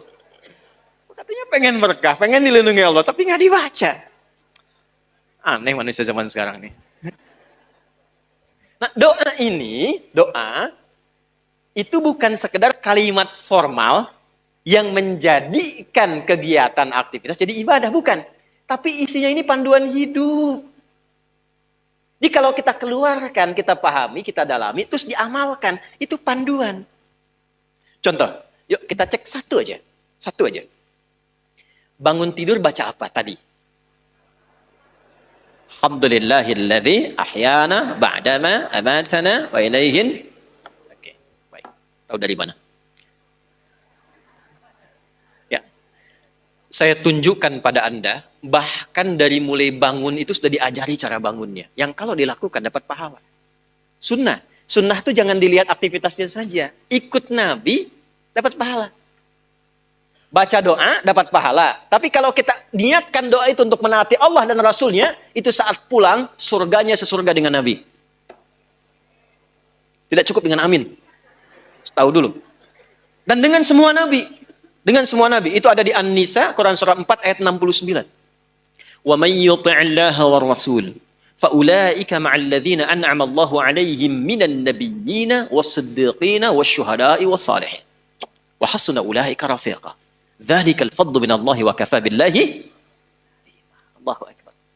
Makanya tiap hari kita minta 17 kali, teman-teman. Ihdinas siratal mustaqim. Siratal ladzina an'amta 'alaihim ghairil maghdubi 'alaihim. Nah, siratal ladzina an'amta 'alaihim itu siapa? Tafsirnya di An-Nisa ayat 69. Wa may yuti'illaha war rasul fa ulaika ma'al ladzina an'ama Allahu 'alaihim. Kita minta ya Allah siratal ladzina an'amta 'alaihim, kata Allah ma'al ladzina an'ama Allahu 'alaihim. Siapa mereka? Minan nabiyyina was-siddiqina wasyuhada'i was-salihin. Ada orang yang di surga ditempatkan oleh Allah sesurga dengan semua nabi yang pernah bertugas di bumi. Masya Allah, ketemu lagi di surga. Antum di mana? Oh, depan saya Kiai Fulan, belakang saya Ustadz Fulan. Kalau antum di mana? Saya biasa aja. Masya Allah. Ya, depan saya Nabi Ibrahim, belakang saya Nabi Musa, samping kiri saya Masya Allah Nabi yang katanya paling ganteng semoga bumi, Nabi Yusuf. Samping kanan saya Masya Allah Nabi Muhammad SAW. Bisa dengan semua Nabi. Siapa mereka ini? Mereka yang mendedikasikan semua hidupnya untuk menaati Allah dan Rasulnya. Dari bangun tidur terus dari keluar itu. Ya, contoh tadi saya janjikan, Abu Daud misalnya, nomor hadis 1367. Ya. Dari Ibnu Abbas radhiyallahu taala anhuma, beliau satu saat ingin menginap di kediaman bibinya Sayyidah Maimunah radhiyallahu taala anha dan ingin tahu kebiasaan Nabi bangun di malam hari itu bagaimana. Kapan waktunya? Konversi jadi jam berapa kebiasaan Nabi bangun? Bagaimana cara bangunnya? Nanti yang berangkat insyaallah umrah saya tunjukkan ini lokasinya gitu. Ya. Itu diceritakan oleh beliau, qala atau kama qala Ibnu Abbas radhiyallahu taala anhuma, kana an-nabiy sallallahu alaihi wasallam, adalah kebiasaan Nabi sallallahu alaihi wasallam idza istaiqadha min naumihi, kalau bangun dari tidurnya fajalasa, duduk terlebih dahulu. Di bangun tidur terus duduk. Masa bangun tidur langsung mandi ya selempongan kan? Hah? Naik delman istimewa ku duduk di depan, duduk di muka, kudanya nggak bisa jalan. Hadisnya, oke anak-anak TK diajarin yang betul, bangun tidur terus duduk, ya, duduk dulu. Ya itu kan hadisnya begitu, duduk dulu. Kemudian famasaha biyadihi min athari naumi. Lalu beliau menghilangkan bekas kantuknya dulu dengan bagian tangan yang bersih. Makanya ada hadis lain kalau bangun tidur kan cuci tangan kan? Ya, itu kalau tahu bagian tangannya kotor atau menyadari bahwa tangan itu berkelana saat tidur. Ya, yang bahkan di tempat yang tidak Anda tahu. Makanya kalau Anda ingin bersihkan, cari bagian yang bersih. Wa masaha biyadihi min athari naumi, menghilangkan bekas ngantuk. Jadi jangan baca doa dulu. Bacalah doa itu dalam keadaan sadar, jangan baca dalam keadaan ngantuk. Nah, problem yang terjadi memang bangunnya jam 3. Alhamdulillah sih. Ya, nah. Begitu sadar 4:30. Ada yang begitu? Nah, ini banyak wajahnya tuh. Ya, antum pasang alarm 3 kali kan? Iya kan? Mau bangun 3:30 tuh kan alarm jam 2:30, jam 3, jangan 3:04 kan? Alarm pertama untuk matikan, alarm kedua kan? Alarm kedua untuk siap-siap kan? Itu. Nah, di hadis sudah diajarin kalau bangun, ngantuknya hilangin dulu. Kalau nyambung ke sebelumnya tuh luar biasa. Atur waktu, jangan terlalu lama untuk istirahat itu, jangan begadang, kecuali ada perlunya. Betul, itu narasi hadis. Begadang jangan, begadang boleh, kalau ada, kapan Nabi bergadang? Kalau ada perlunya. Ya, diskusi dengan istri, membahas sekilas tentang kehidupan rumah tangga. Ada sahabat minta fatwa, Nabi balas. Setelah itu kalau nggak ada masalah, sudah Nabi selesai istirahat. Ba'da isya, sebentar, istirahat. Jadi teratur waktunya. Sehingga potensi ngantuknya bisa ditekan. Nah kalau bangun kemudian, hilangkan bekas ngantuk, duduk sejak, hilangkan bekas ngantuk, balu kemudian membaca. Apa yang dibaca? Ada ayatnya, ada hadisnya. Jadi bangun tidur itu sudah ada ayat. 11 ayat penutup surah Ali Imran. Dari surah ketiga ayat 190 sampai ayat 200. Inna fi khalqis samawati wal ardi wa ikhtilafil laili wan nahari la ayatin li ulil alladzina yadhkuruna Allah qiyaman wa qu'udan wa 'ala wa yatafakkaruna fi khalqis samawati wal ardi rabbana Ma khalaqta hadza batila subhanaka faqina. Catat ini ya. Saya sampaikan ini langsung kalau teman-teman ngaji tafsir dengan hadis dapat ini. Kalau antum biasakan baca ini, penutup Ali Imran ayat 190 sampai dengan 200 dan dipahami isinya, Allah akan jaga antum dari perbuatan maksiat selama hari itu. Satu. Yang kedua, membimbing antum untuk meningkatkan pengetahuan selama beraktivitas. Yang ketiga, dibimbing oleh Allah mengerjakan segala aktivitas yang mengantarkan pada ridha dan surganya. Itu makna yang Ali Imran di penutupnya itu. Makanya kalau benar paham ayat ini, nggak ada pelajar yang bangun kecuali pintar di hari itu. Karena di situ ada ayat-ayat untuk riset, untuk merenung, untuk berpikir. Nggak ada orang berbuat maksiat di hari itu. Karena ada ayat taubat di ayat itu. Mudah-mudahan nggak wafat dalam keadaan sedang maksiat. Sehingga terancam neraka. Dan minta ya Allah wafatkan kami seperti orang baik yang wafat sebelumnya. Sehingga terjaga hari itu. Dan terjamin ketika beraktivitas keadaannya baik. Karena dia senang dengan membangun silaturahim, membangun kesabaran. Wasabiru warabitu wattaqullaha la'allakum tuflihun, dan cenderung bahagia. Nah, untuk mengawali doanya itu supaya komitmen, maka ditanamkan dalam dirinya satu komitmen kuat. Maka disampaikanlah oleh sahabat Jundub bin Junadah dan Mu'adz bin Jabal radhiyallahu taala anhuma dalam Al-Bukhari nomor hadis 181. Keduanya mendapatkan doa dari Nabi sallallahu alaihi wasallam, faqala alhamdulillahilladzi ahyana ba'dama amatana wa ilaihin. Gini, ada amata, ada ba'dama. Kalau kata kerja terletak setelah ba'da dan ma, artinya apa? Artinya, pekerjaan itu tidak terjadi. Jelas? Tapi yang terjadi adalah inspirasi dari aktivitas itu untuk aktivitas yang lain. Perhatikan. Alhamdulillahilladzi ahyana ba'dama amatana. Setelah ada kata ba'dama, ada amatana. Ya Allah, terima kasih. Engkau memberikan kesempatan kepada hidup di hari ini. Walaupun mungkin bila datang ajal itu engkau bisa wafatkan aku dalam tidur tadi. Cuma wafatnya nggak terjadi karena belum tiba ajal. Wa ilaihin nusyur, nasyara itu artinya berpencar untuk kembali mencari bekal. Jadi kalau kita dari kampung datang ke kota nyari bekal buat pulang, itu penyebarannya disebut nasyara. Pulangnya disebut ada. Sifatnya id, waktunya mi'ad, tempatnya ma'ad. Tempat kita pulang disebut ma'ad. Innalladzi farada 'alaikal Qur'ana laradduka ila ma'ad. Waktu pulangnya mi'ad. Innallaha la yukhliful mi'ad. Baik. Nah, kita bangun tidur berjanji sama Allah, sifatnya nusyur. Wa ilaihin, ya Allah, terima kasih. Engkau berikan kesempatan aku di hari ini menjalani kehidupan. Walaupun mungkin dalam tidur tadi, engkau bisa wafatkan kalau tiba ajalku. Tapi aku diberi kesempatan hidup saat ini sampai dengan ajalku.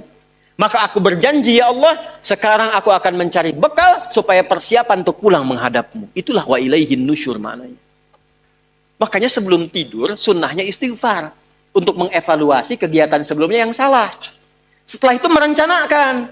Kalau hari ini tadi nggak jamaah, besok saya ingin jamaah. Kalau hari ini saya belum infak, besok ingin infak. Direncanakan malamnya. Fa idza faraghta wa ila rabbika. Tapi nggak tahu besok hidup atau enggak. Kita tawakal sama Allah. Yang penting sudah istighfar, sudah punya rencana. Istighfar yang dilakukan sebelum tidur membuat kita nikmat. Dan tawakal pada Allah sekalipun wafat. Ternyata Allah bangunkan lagi, kita katakan alhamdulillahilladzi ahyana ba'dama amatana.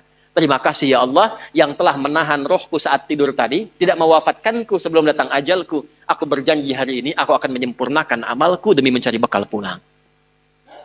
Alhamdulillah. Pertanyaannya betul dicari nggak? Kok bisa ada orang baca doa bangun tidur, tapi aktivitas di hari itu bermaksiat? Katanya cari bekal, tapi bangun tidur sudah gibahin orang. Udah bikin status yang bermasalah. Jelas sampai sini? Nah, itu yang dimaksud apa? Fi sabilillah. Menjadikan semua kegiatan itu dilakukan untuk menaati Allah. Ibu merawat anak karena Allah atau karena sayang anak? Mulai bingung jawabnya. Allah. Kalau ibu merawat anak karena Allah, pasti ibu akan memberikan pendidikan pada anak yang mendekatkan anak kepada Allah. Sekarang lihat buktinya sampai anak itu tumbuh. Kenal Allah. Gimana sholatnya? Gimana hubungannya dengan Quran? Kenal dia dengan nabinya? Kenal tidak dengan sahabat Rasulullah SAW? Antum nih anak-anak muda yang masih belajar. Antum belajar tuh karena Allah, karena ijazah. Allah. Gimana masuk kampus antum tuh? Kalau benar karena Allah, maka sifat-sifat yang Allah sampaikan lewat Nabi pasti diikuti. Belajar yang serius, harus sampai paham. Nggak ada masuk kelas, keluar nggak paham. Umat Islam nggak begitu. Nabi kan ajarkan masuk kelas, duduk paling depan. Nggak paham, tanya. Baru keluar setelah paham. Dapat paham itu, amalkan ilmunya di tempat ia tinggal. Nyambung semua. Ini duduk paling belakang. Nggak pernah nanya. Ujian pinjam catatan teman. Terus karena Allah, fisabilillah. Ya kan? Walaupun memang orang Indonesia itu anugerahnya luar biasa. Saya sering sampaikan untuk motivasi. Bersyukurnya kita jadi orang Indonesia, Allah tanamkan banyak sekali kelebihan-kelebihan. Kita beragam, sehingga pengalaman keberagaman ini dibawa kemanapun bisa menyusul. Lalu lidahnya ringan, karena di kita ini sukunya banyak, pulau banyak kan? Pulau 13.667 pulau kan? Itu belum termasuk Pulau Gebang, Pulau Gadung, ya kan? Pulau Kapuk dan sebagainya. Nah karena banyak ragamnya, lidahnya terlatih komunikasi. Jawa ketemu Sumatera, lidahnya dilatih. Sumatera ketemu Kalimantan, kita tahu ini dialeknya, tapi lidah kita tanpa terasa dilatih. Akhirnya apa? Belajar bahasa apapun mudah. Saya perhatikan nampaknya di dunia ini, di antaranya saya baru temukan orang Indonesia yang cepat belajar bahasa apapun seperti penuturnya. Kalau dia bicara nggak kelihatan orangnya, bicara bahasa Inggris misalnya, "Hey John, where have you been?" Itu nggak tahu kalau orang Cipanas. Betul. Dia ngobrol bahasa Arab, kayak halak ya Muhammad. Dia nggak tahu kalau itu orang Cimahi misalnya. Ya itu saking mudahnya. Silahkan lihat orang India bicara bahasa Inggris. Ketahuan Indianya. Take the money gitu. Orang Cina bahasa Arab, ketahuan Cinanya. Tapi akan lebih mantap lagi kalau sunnahnya kita ikuti. Begitu diikuti tuntunannya, fisabilillah. Yang ingin saya katakan, orang-orang yang menjadikan kegiatannya karena Allah, kerja karena Allah, menjabat karena Allah, punya harta karena Allah, maka saat wafat dan masuk ke kubur ini, tadi Quran surah ketiga ayat 169 sampai dengan 171, jangan dikira orang-orang yang wafat, yang kegiatannya sebelum wafat dijadikan karena Allah wafat begitu saja. Ayat ini turun untuk merespon dugaan orang yang meninggal waktu berjihad dengan Nabi, lalu wafat dalam perjuangan fi sabilillah, yang berjuang, berperang. Ini ayat tentang perang Uhud. Meninggal, mereka mengatakan tuh kan, dengan Muhammad sia-sia tuh. Meninggal aja udah, mati aja. Ngapain ikut-ikut Muhammad SAW? Kalah juga kan, mati juga kan? Maka turunlah ayat-ayat ini untuk memberikan penguatan kepada umat Islam. Kalian yang nggak ikut berperang pun meninggal juga kok. Ya kan? Kalian yang duduk ngopi pun meninggal juga kok. Karena di antara mereka ada yang mengatakan lebih baik duduk-duduk, ngopi-ngopi, teh-teh aja katanya. Daripada ikutan begitu. Kalian meninggal juga. Mau sembunyi di tempat yang dilapis baja pun meninggal juga. Kalau sudah tiba ajal, wafat. Tapi bagaimana meninggal yang berkualitas? Maka turunlah ayat ini memberikan penjelasan. Mau yang ikut di militer, yang belajar, yang merawat di rumah tangga, yang bekerja, meninggallah dalam keadaan berkualitas. Sehingga dimuliakan di alam kuburnya.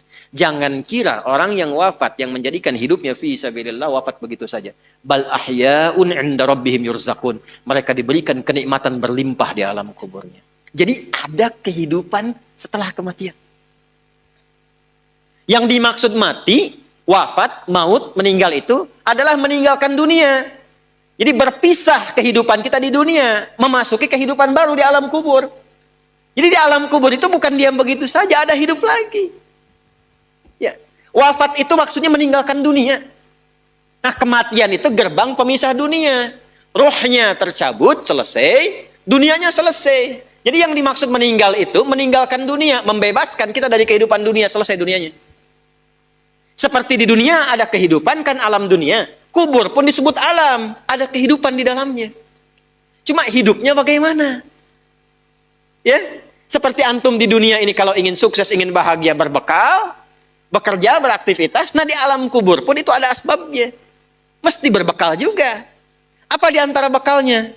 Saya ingin motivasikan dulu. Ada orang begitu gembiranya mendapatkan limpahan dari hasil berbekalnya saat di dunia.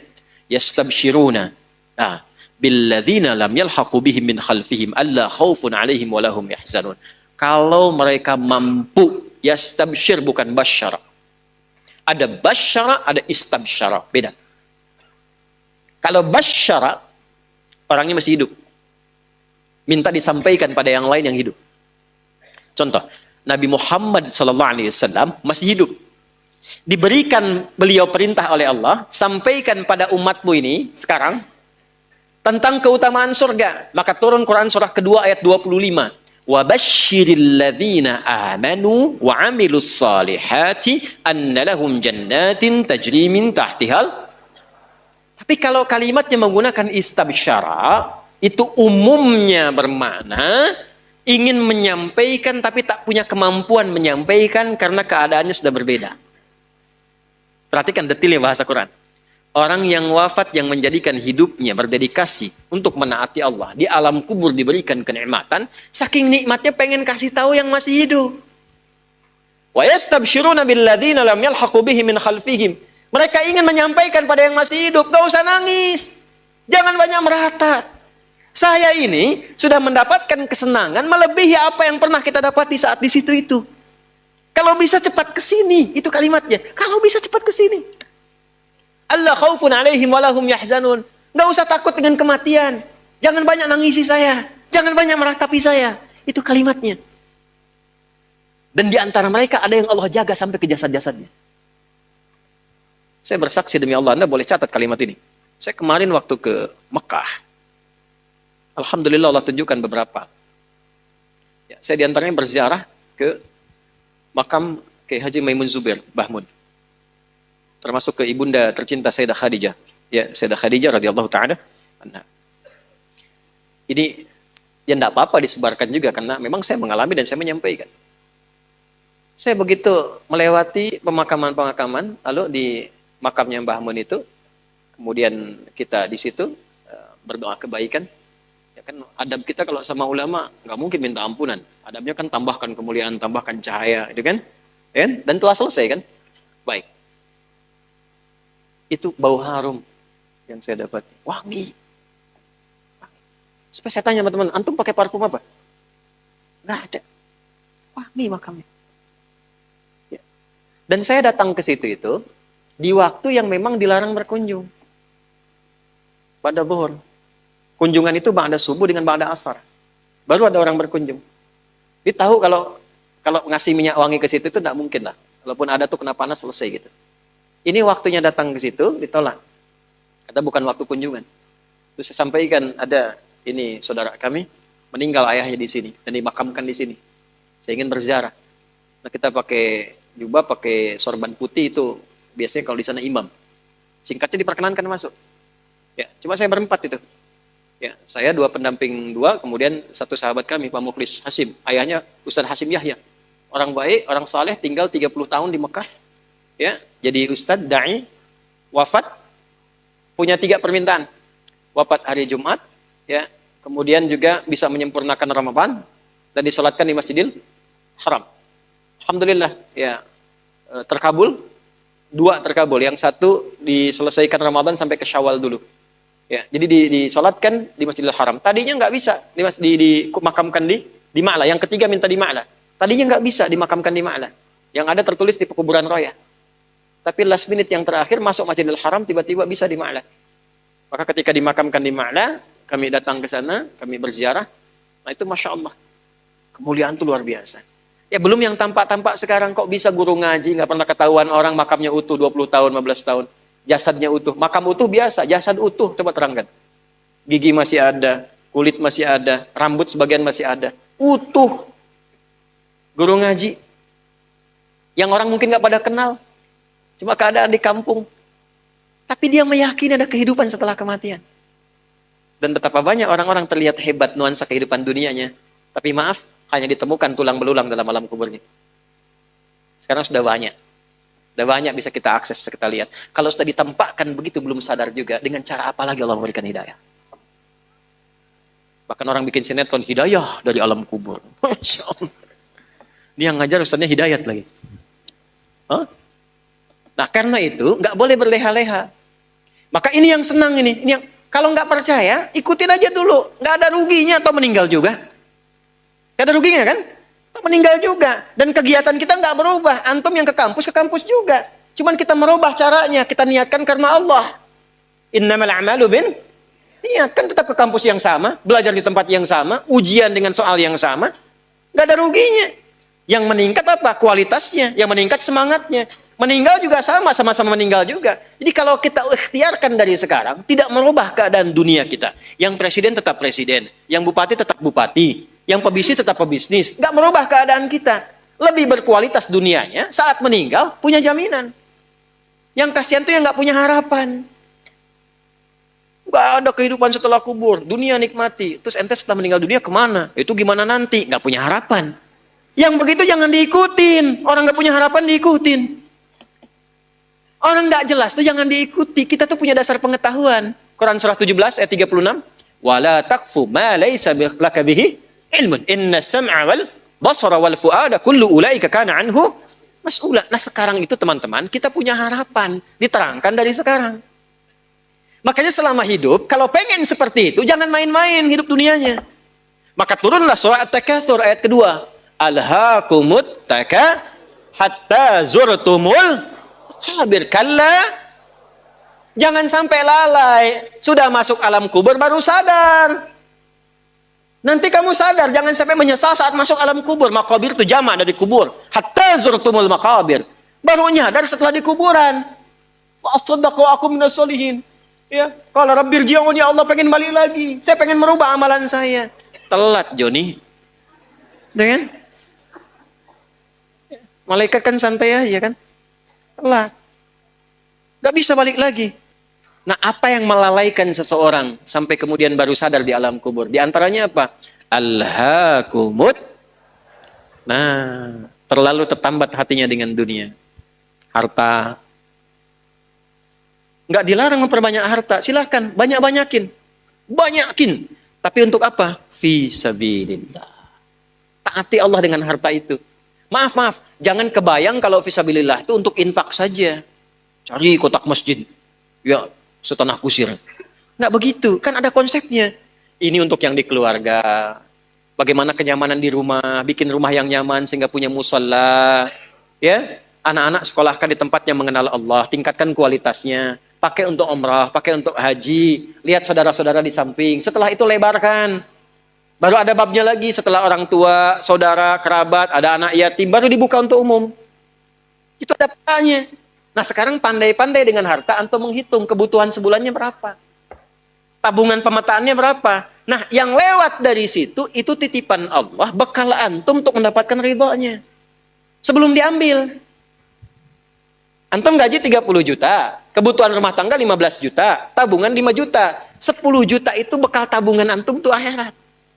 Maka babnya keluarkan di Quran. Apa bab ibadah lewat harta? Tunggangi itu. Jangan terlalu bergantung. Nanti begitu meninggal baru sadar. Mau balik lagi nggak bisa. Antum sekarang punya kedudukan. Satu saat hilang kedudukan itu.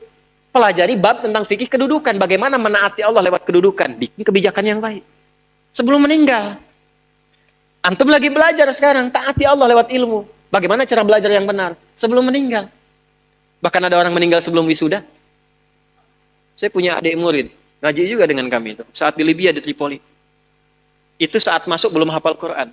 Harapannya pengen hafal Quran. Minimal 2 tahun saat di sana. Saya masih ingat orangnya tuh Masya Allah. Baik, banyak senyum. Ya, saya buka lah namanya itu ya, untuk diikuti. Ahmad Rashidi namanya, Masya Allah. Ya, itu baik, nggak pernah cari konflik macam-macam. Tenang, taat. Quran aja. Di sana itu kan tiap 2 tahun kalau lulus ujian, itu boleh pulang untuk nengok keluarga. Itu beliau itu pulang ngasih hadiah ke keluarganya dengan hafalan Quran yang telah dituntaskan selama 2 tahun di sana. Begitu pulang orang menyebutnya dengan berita, kita nangis semua. Dengan beritanya kecelakaan, naik motor, nabrak truk, meninggal. Tapi yang Anda ingin saya tekankan pada kita semua, bahkan sebelum wisuda formal di kampusnya dia dapati, Allah memberikan wisuda dan menghormatinya dalam keadaan sebagai penghafal Al-Quran. Allah lebih menyenanginya memberikan mahkota saat kembali untuk diviralkan ke alam seluruhnya dibandingkan dia mendapatkan pujian dunia dengan wisuda dunianya. Bahkan ada orang yang sebelum khatamnya itu, sebelum selesai kuliahnya, bisa jadi meninggal. Tapi yang terbaik apa? Pernah nggak berpikir, Anda ini yang kuliah 4 tahun, kan lama durasinya. Menghafal Quran itu kalau santai, itu 2 tahun teman-teman. Kemarin ada yang ikut program santai menghafal Quran. Hafal Quran 193 hari. Usianya 56 tahun. 193 hari santai, 21 tahun. Yang 56 tahun itu hafal Quran 21 hari. Rekor kemarin. Ya. Itu Masya Allah, santai bisa hafal. Kenapa Anda ini yang belajar sekarang di kampus-kampus, ya 4 tahun S1, 2 tahun S2, 2 tahun S3, kenapa nggak dipakai sekalian juga menghafal Quran? Berangkat 1 ayat, pulang 1 ayat. Itu begitu di wisuda, Anda hafal 30 juz. Anak ibu 6 tahun di SD itu lama sekali. Kenapa nggak diisikan Quran setiap hari? Lulus 30 juz. Dan kalau Anda meninggal jadi tabungan. Inilah hatta zurtumul maqabir. Jangan bangga mengumpul-ngumpulkan. Takasur itu gemar mengumpul-ngumpulkan. Ngoleksi, ngitung-ngitung. Maaf ya, nanti ngitung-ngitungnya di Al-Adiyat. Kita lihat nanti. Yang pertama, ada motivasi hidup yang mengumpulkan kekayaan dunia saja. Alhaakumut takasur. Ngumpulkan nilai, ngumpulkan gelar, ngumpulkan ijazah. Orang ustadz ngajar ngumpulkan jamaah. Cuman pengen jamaahnya banyak. Cuman pengen terkumpul popularitas. Sekarang mengumpulkan subscriber. Hah? Ustadz pun nggak bebas itu. Nggak bebas. Hati-hati, nggak bebas dengan ini. Hati-hati. Ada yang kerja ngumpulkan harta aja. Ya? Ada yang ngumpulkan, hitung sebanyak-banyaknya. Sampai lupa. Tidak menjadikan semua itu sebagai bekal pulang. Selanjutnya. Al-Adiyat ayat 9. Afala ya'lamu idza bu'athira ma fil wa hussila ma fis. Tuh. Ini untuk pelaku maksiat. Yang banyak berbuat maksiat. Apa nanti nggak malu dan nggak khawatir kalau itu diungkap di alam kuburnya? Silahkan Anda tutup-tutupi saat di dunia. Tapi kalau nggak ditobati, di alam kubur akan terasa. Saya ulangi, di alam kubur akan terasa. Silahkan tutupi. Jadi ada 2 tipe pelaku maksiat ini. Yang pertama, pelaku maksiat yang menutupi kemaksiatannya, tapi tidak tobat. Ya, awas, ini tipe pertama. Yang saya maksudkan pelaku yang tidak tobat ya, bukan yang tobat. Jadi pelaku maksiat, dia sadar dia maksiat. Dia bisa tutupi dari manusia, tapi dia pilih nggak tobat. Nah ini nanti akan diungkap di alam kubur dan diberikan satu muqaddimah azab nerakanya. Yang kedua, pelaku maksiat yang sadar dengan maksiatnya dan secara terbuka dia bermaksiat. Karena merasa kuat dengan menunaikan atau mengerjakan perbuatan maksiat itu. Ya. Biasanya nanti ada kita akan lihat nih. Ya, nanti di Quran banyak tipenya. Ada yang punya kedudukan, ada yang punya harta, karena merasa banyak harta dia bisa bayar, bisa bayar. Sehingga nyaman dengan maksiat. Ya? Terancam, bayar, selesai. Ada yang mau menyakiti, bayar, selesai. Ada yang mau protes, bayar, selesai. Dia merasa bisa bayar, itu ada. Dan tokoh tertingginya Qarun kan? Ya, tokoh tertinggi siapa? Qarun. Nanti ada ayat di Quran, banyak sekali, banyak. Termasuk nanti fase Madinah. Ya, di Ali Imran itu banyak sekali. Yang kedua yang punya kedudukan. Ya, contoh tertingginya Firaun. Dia merasa punya kedudukan, merasa punya segalanya. Setelah itu dia tampakkan kemungkaran, berbuat maksiat karena merasa bahwa tidak akan ada yang bisa menghalangi dengan kedudukan itu. Ya. Tolong jangan dipotong videonya ya, karena ini musim-musim nanti mau pemilu, mau macam-macam tuh ya. Saya ingatkan tuh, hati-hati loh. Ini bahasan an-naba bukan macam-macam. Ya, nanti saya di akhir saya ingatkan lagi. Sekarang sudah mulai itu, ada potongan-potongan buat macam-macam. Saya tidak terkait dengan itu sama sekali ya. Balik ke sini. Nah itu 2 tipe seperti itu, turunlah kemudian surah Al-Adiyat ini salah satunya. Afala ya'lamu idza bu'athira ma fil wa hussila ma fis, akan diungkap suatu saat nanti. Kalaupun Anda tutupi. Tapi bagi yang terakhir, perhatikan baik-baik. Bagi yang merasa nyaman dengan kekuatannya, baik itu kedudukan ataupun harta, sehingga terang-terangan berbuat maksiat, dan merasa tidak ada yang mampu untuk mencegahnya, itu saat masuk kuburnya, langsung ditampakkan neraka pagi dan petangnya. Di surah Ghafir, surah ke-40, ayat 46.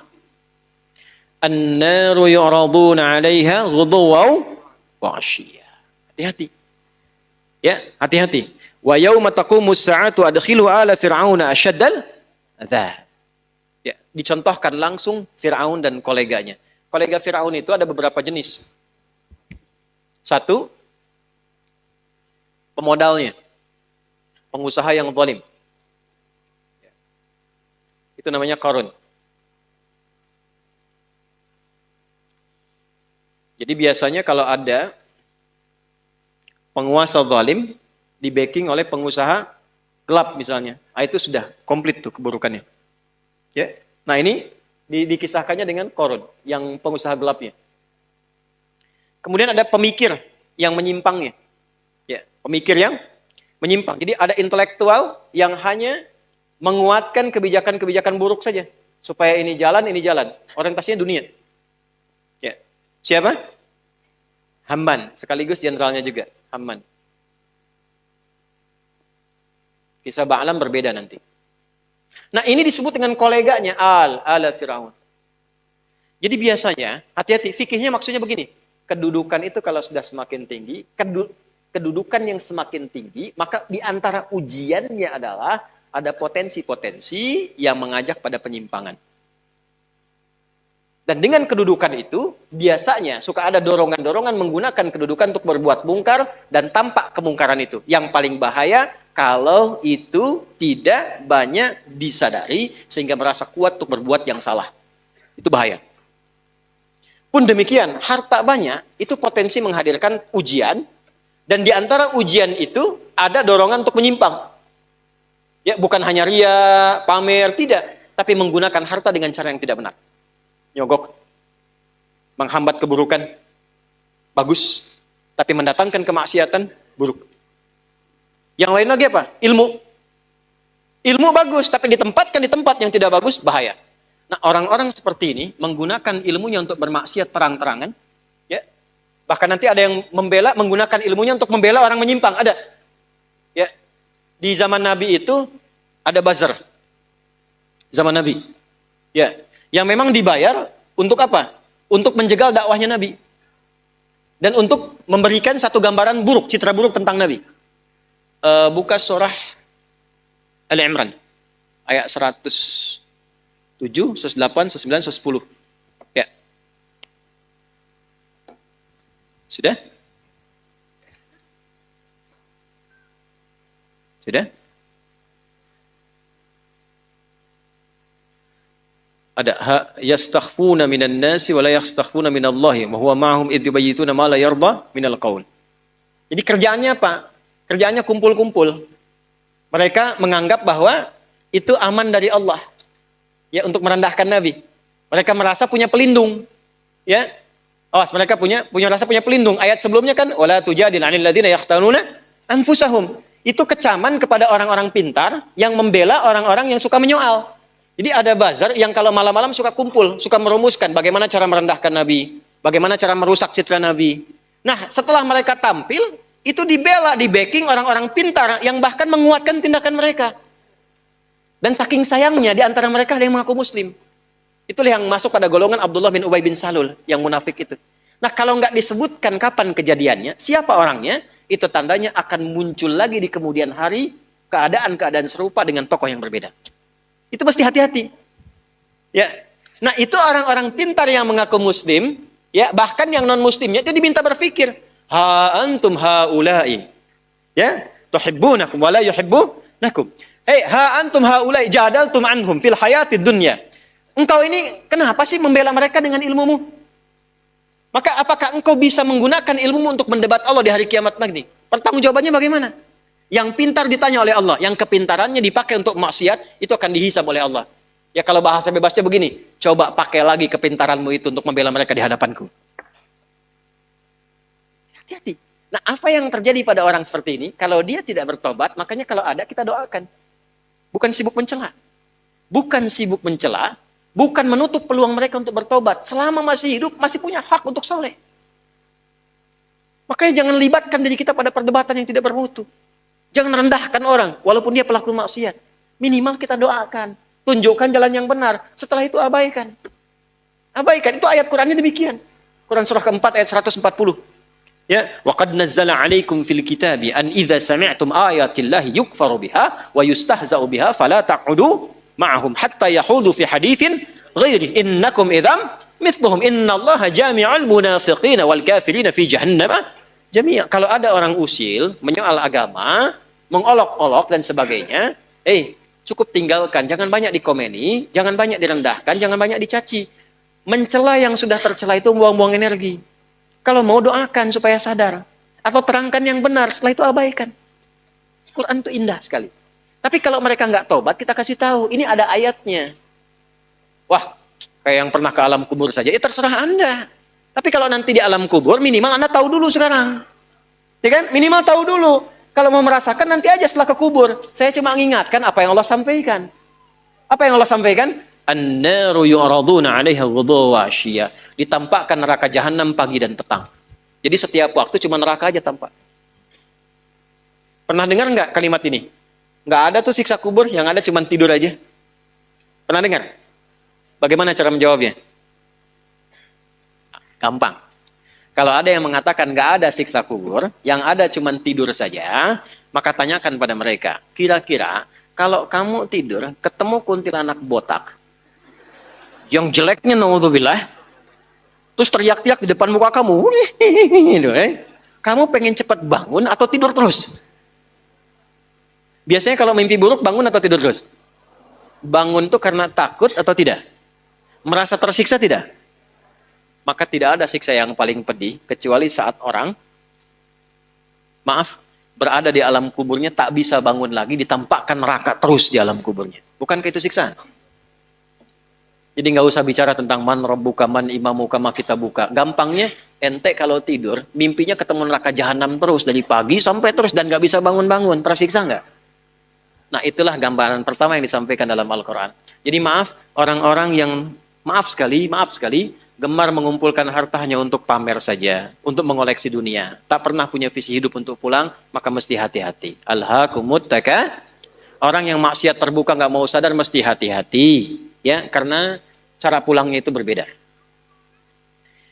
Mobil warna merah, bukan di alam kubur di sini. Mobil warna merah, plat B 2705 TBQ. Mobil warna merah B2705 TBQ. Pemiliknya mohon bisa mengabari panitia karena pesannya cuma dibacakan ini saja. Ya. Teruskan. Quran surah Al-Infitar ayat keempat. Ketiga, kan 8 ya semua ya? Wa idzal quburu bu'thirat. Al-Infitar ayat keempat. Apabila yang dikubur itu sudah terungkap, terbuka semua. Maksudnya selesai. Terbelah. Ini kiamat. Jadi dikubur pun nggak selamanya. Ya. Ada yang pengen abadi di alam kubur? Tidak, nggak selamanya. Ya. Jadi kalau yang nikmat di alam kubur tadi, kan diberi kenikmatan ya? Kenikmatan pembuka. Itu cuma mukadimah aja Pak Bu. Insya Allah nanti kalau sudah masuk kubur, ya, insya Allah mudah-mudahan dimuliakan. Itu kalau dapat kemuliaan, itu cuma pembuka. Itu cuma pembuka saja. Mukadimah saja. Diberi kenikmatan melimpah, enak, istirahat, nyaman dan macam-macam, ya. Itu cuma pembuka aja. Nanti satu masa selesai di situ. Wa idzal quburu bu'thirat. Selesai semuanya, balik kita ke alam lain, puncaknya ke akhirat. Nah, ayat ini Al-Infitar ayat yang keempat ingin menegaskan di alam kubur pun tidak abadi. Pindah. Oh, berarti yang pelaku maksiat tadi menyimpulkan, nggak apa-apa kan cuma sementara mimpinya bangun. Iya, Cepi. Cuma saat bangun lebih dahsyat. Jadi yang dimimpi keluar semua. Ya. Terus, Quran surah Abasa. Ya, surah 80 ayat 21. Baik, pelan-pelan. Kalau tadi kan sudah diungkap ya. Di kuburnya bagaimana, nikmatnya bagaimana, bahayanya bagaimana yang mengancam. Nah, sekarang kita akan masuk ke kubur tidak? Akan masuk tidak? Nah, maka di Abasa ini diingatkan. Quran surah 80 ayat 21. Thumma amatahu fa'aqbarah. Orang yang hidup itu satu saat pasti akan diwafatkan. Kalau sudah wafat akan dikuburkan. Di semua kita tidak ada yang bebas dari penungguan di alam kuburnya. Tadi tunggu. Ini CAQ semua kan? Calon alam kubur. Kita akan masuk nih.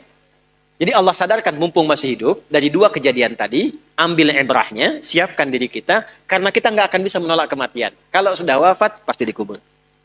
Teruskan dulu ya, kita agak cepat. Al-Mumtahanah ayat 13. Sudah? Ini nyambung semua ayatnya, indah sekali. Jadi kalau kita sudah sadar, ini resiko kebaikan, ini resiko keburukan, dan kita tahu akan wafat, akan dikuburkan, bagaimana cara persiapannya? Supaya nggak lalai tadi ya. Maka Al-Mumtahanah ayat ke-13. Ya ayyuhalladzina amanu la tatawallaw qauman ghadiballahu alaihim. Qad ya'isu kama ya'isal kuffara min apa? Ashabil kubur. Maka jangan banyak bergaul dengan orang-orang yang menjauhkan kita dari ridha Allah Subhanahu wa taala. Cari teman yang baik sekarang. Pertama, maaf, bikin kebaikan di rumah tangga dulu. Itu kan teman hidup. Ya. Awas, hati-hati. Kalau melihat istri kurang baik atau sebaliknya, jangan dihakimi, jangan difonisi. Justru Allah kirimkan antum itu untuk menebarkan kebaikan dan menyempurnakan kesemaan bersama. Jelas? Jadi sekarang yang dilakukan teman hidup dulu. Rubah jadi baik dulu. Anak-anak jadi baik dulu. Setelah itu cari tempat tinggal yang baik. Bergaul dengan orang baik. Antum yang kuliah cari teman yang baik. Antum yang kerja cari teman yang baik. Maaf. Kalau ada tawaran, kedudukan ke hartanya berlipat, tapi menjauhkan Anda dari Allah, ingat ini. Thumma amatahu fa'akbarah. Ingat saat ditawari itu Anda meninggal. Dikubur. Dan ingat ancamannya. Ingat pasalnya tuh. Ya, ingat suratnya. Paham? Nah, karena itu masukkan ayatnya, jangan sekali-kali menjadikan keadaan di sekitaran kita justru memperkuat datangnya ancaman Allah dan nestapa saat kembali ke alam kuburnya. Bahkan orang-orang yang tidak beriman pun, yang buruk pun, yang beriman tapi maksiat pun, itu sejatinya ketika temannya masuk ke kubur nggak mau ikut-ikutan. Makanya di sini oleh Allah, hei, kamu ini sadar nggak sih? Orang yang mengajak kamu maksiat itu, lihat temannya meninggal pun, temannya wafat pun, dia nggak pengen ikut. Kadang-kadang dia abaikan. Coba lihat, ya ada pimpinan misalnya tingkat tertinggi, lihat anak buah bawahnya misalnya, menjalankan tugas bahkan dari dia untuk berbuat salah, berbuat maksiat. Ya, apakah mengedarkan narkoba atau misalnya membackingi kegiatan yang tidak baik. Lalu tiba-tiba dia wafat, apakah peduli atasannya? Tidak. Yang ada yang terjadi, jangan bawa-bawa atasan, padahal dia yang nyuruh. Terus Anda mau jadikan teman yang seperti itu? Dia pada kawannya saja nggak bertanggung jawab. Dengan imannya saja dia nggak peduli. Kalau dia dengan Allah saja nggak peduli, kenapa Anda dia jadikan teman? Dan kenapa Anda menjadikannya dia teman? Kalau bahasa anak sekarang tuh begini, Allah aja dia gituin, apalagi kamu. Kan? Ya, Nabi aja dia cuekin, apalagi kamu kan? Ini peringatan Quran, ini bukan dari saya. Ini peringatan Quran. Jangan sekali-kali, Anda dimanapun, Anda berdinaskah, tugas formal. Anda berdagangkah, jangan berteman dengan orang menyimpang. Karena saat Anda susah pun yang akan peduli. Temannya aja yang sama-sama berbuat menyimpang, dia sisihkan, apalagi Anda. Paham? Teruskan. Quran surah ke 35 Fatir ayat 22. Wa ma yastawil ahya'u wal amwat innallaha yasma'u man yasha wa ma anta bimusmi'in man fil qubur. Kalau Anda masih belum sadar juga, kata Allah, hei, kamu ini masih hidup, masih punya harapan, masih punya bekal. Kalau sudah meninggal, nggak sama keadaan orang hidup dengan wafat. Mumpung kamu masih hidup, karena kalau sudah meninggal, temanmu yang meninggal pun kamu nggak bisa dengar suaranya. Cuma saya yang tahu keadaan di alam kubur. Karena saya tahu, kata Allah, dan saya punya Rahman dan Rahim, dengan sayang saya sampaikan kepadamu. Karena sayang saya. Ibu maaf, kalau ada anak misalnya, ingin berbuat menyimpang, ibu cegah tidak? Kenapa? Karena ibu sayang. Karena itulah ibu saking sayangnya, maaf, jangankan anak lahir, di dalam saat dikandung pun bukankah dijaga dari yang maksadat? Dijaga dari yang merusak. Ibu kalau sedang mengandung, mau nggak makan makanan yang kotor? Makanan yang merusak? Tidak kan? Kenapa? Karena sayang kepada bayi yang dikandung, janin yang terkandung. Di tempatnya pun disebut oleh Allah dengan rahim. Karena ada rahim, dijaga betul. Miring kanan susah, kiri susah, telungkup nggak mungkin. Dijaga supaya apa? Supaya di dalamnya merasakan ketenangan. Karena apa? Karena ada tempat disebut dengan rahim. Nah, Allah itu sifat rahim melekat kepadanya. Karena sayang dengan kita, diingatkan. Bahasa bebasnya gini, Karena saya sayang engkau dengan rahimku. Karena saya cinta kamu dengan rahmanku. Jangan sampai masuk kubur, kamu tersiksa, kamu nestapa. Karena beda antara hidup di dunia dengan kehidupan di kubur. Mumpung masih hidup, cari bekal. Karena engkau tak mampu mendengar apa yang terjadi dalam kubur. Jadi kalau tadi Allah sampaikan, jangan bergaul dengan yang begini, jangan terlena dengan yang seperti ini, itu karena Allah sayang dengan kita. Itu saja. Jelas ya? Ya, jadi kalau nggak sayang, nggak akan mungkin diingatkan. Teruskan. Al-Hajj ayat ke-7. Yang ketujuhnya Al-Hajj ayat ke-7. Wa anna as-sa'ata atiyatun la raiba fiha wa anna Allah yab'atsu man fil qubur. Tapi jangan khawatir, sekalipun engkau masuk ke alam kubur, kata Allah, karena sayang, aku pesankan berbekal dari sekarang. Di alam kubur aku penuhi nikmatku kepadamu. Tapi itu cuma sementara. Besok-besok selesai, aku bangkitkan semua kalian, aku tepati janjiku untuk memberikan surga kepadamu. Karena itulah orang yang baru mau meninggal dalam sakaratul mautnya, kalau benar dia mengikuti apa yang Allah pesankan dari ayat-ayat tadi, maka Allah berikan pendahuluan sebelum masuk kubur. Ditampakkan bahkan surganya di hadapannya, dimasukkan dalam golongan hambanya, ditenangkan saat wafatnya. Ya ayyatuhan nafsul mutmainnah, irji'i ila rabbika radiyatan fadkhuli fi wadkhuli. Nah, jannahnya ditampakkan. Terakhir, At-Taubah ayat 84. Quran surah At-Taubah ayat 84. Kalau ada orang yang tidak peduli dengan peringatan ini, 7 ayat nih, itu pesannya. Ini bukan ilmu taati ya, untuk mengingatkan saja. Kadang kita sulit sih, tapi kalau antum ngambil jurusan yang sama, itu insya Allah mendapatkan kenikmatannya. Contoh begini misalnya, kenapa ada ayat di Quran itu jumlah bilangannya sama, serupa dengan lawannya? Malaikat disebutkan 88 kali, setan disebutkan 88 kali. Nah, lawan tugas malaikat itu setan. Malaikat membisikkan kebaikan, setan memprovokasi keburukan. Jumlahnya sama. Karena setiap hari pun kita nggak akan bebas dari 2 bisikan itu, baik atau buruk. Nah ini, kenapa ayat pengingat alam kubur dan kehidupan dunia 7 kali? Salah satu pesannya adalah, karena kita 7 hari beraktivitas selama hidup di bumi itu. Maka diingatkan setiap hari. Maka setiap hari itu mesti ingat kematian. Sebelum tidur istighfar, siap nggak bekalnya, lihat temannya, selamat nggak keluarganya, ya. Maaf, izin, maaf sekali. Saya berulang kali minta maaf nih. Ya, berulang kali. Ada seorang suami, saleh. Istrinya salehah luar biasa. Satu kali suaminya karena kelelahan, bangunnya agak terlambat. Alhamdulillah. Biasanya jam 3, ini setengah 4 bisa. Itu istrinya bangunkan, sambil bersenandung. Pak, sayang.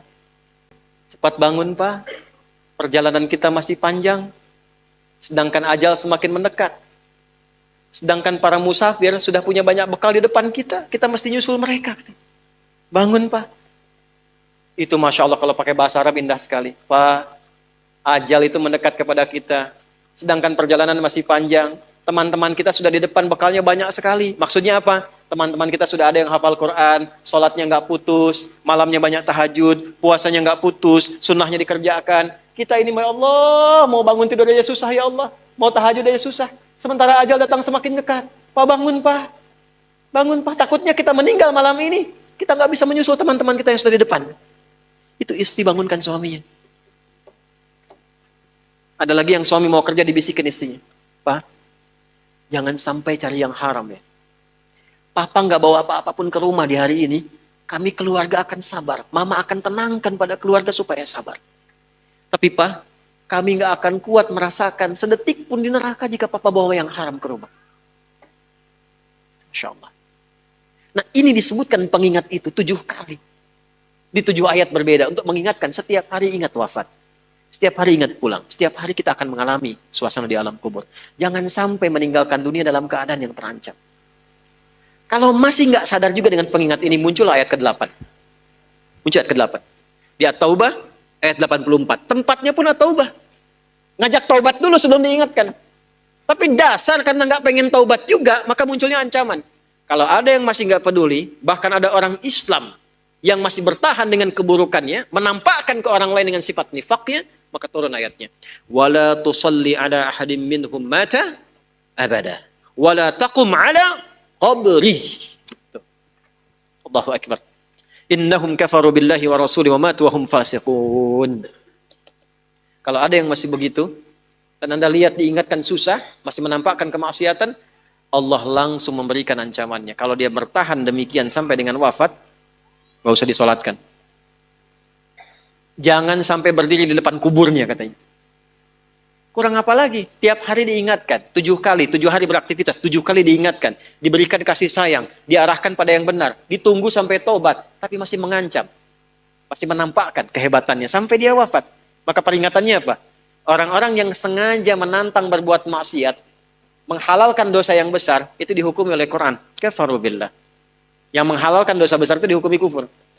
Tapi jangan sembarangan, ya, jangan sembarangan menghukumi. Karena ada yang punya otoritas di situ. Nggak boleh Anda sembarangan, ini kufur, ini togut, ini nggak boleh. Nggak boleh. Ada yang punya otoritas. Dan ada yang paham fikihnya. Nggak boleh sembarangan.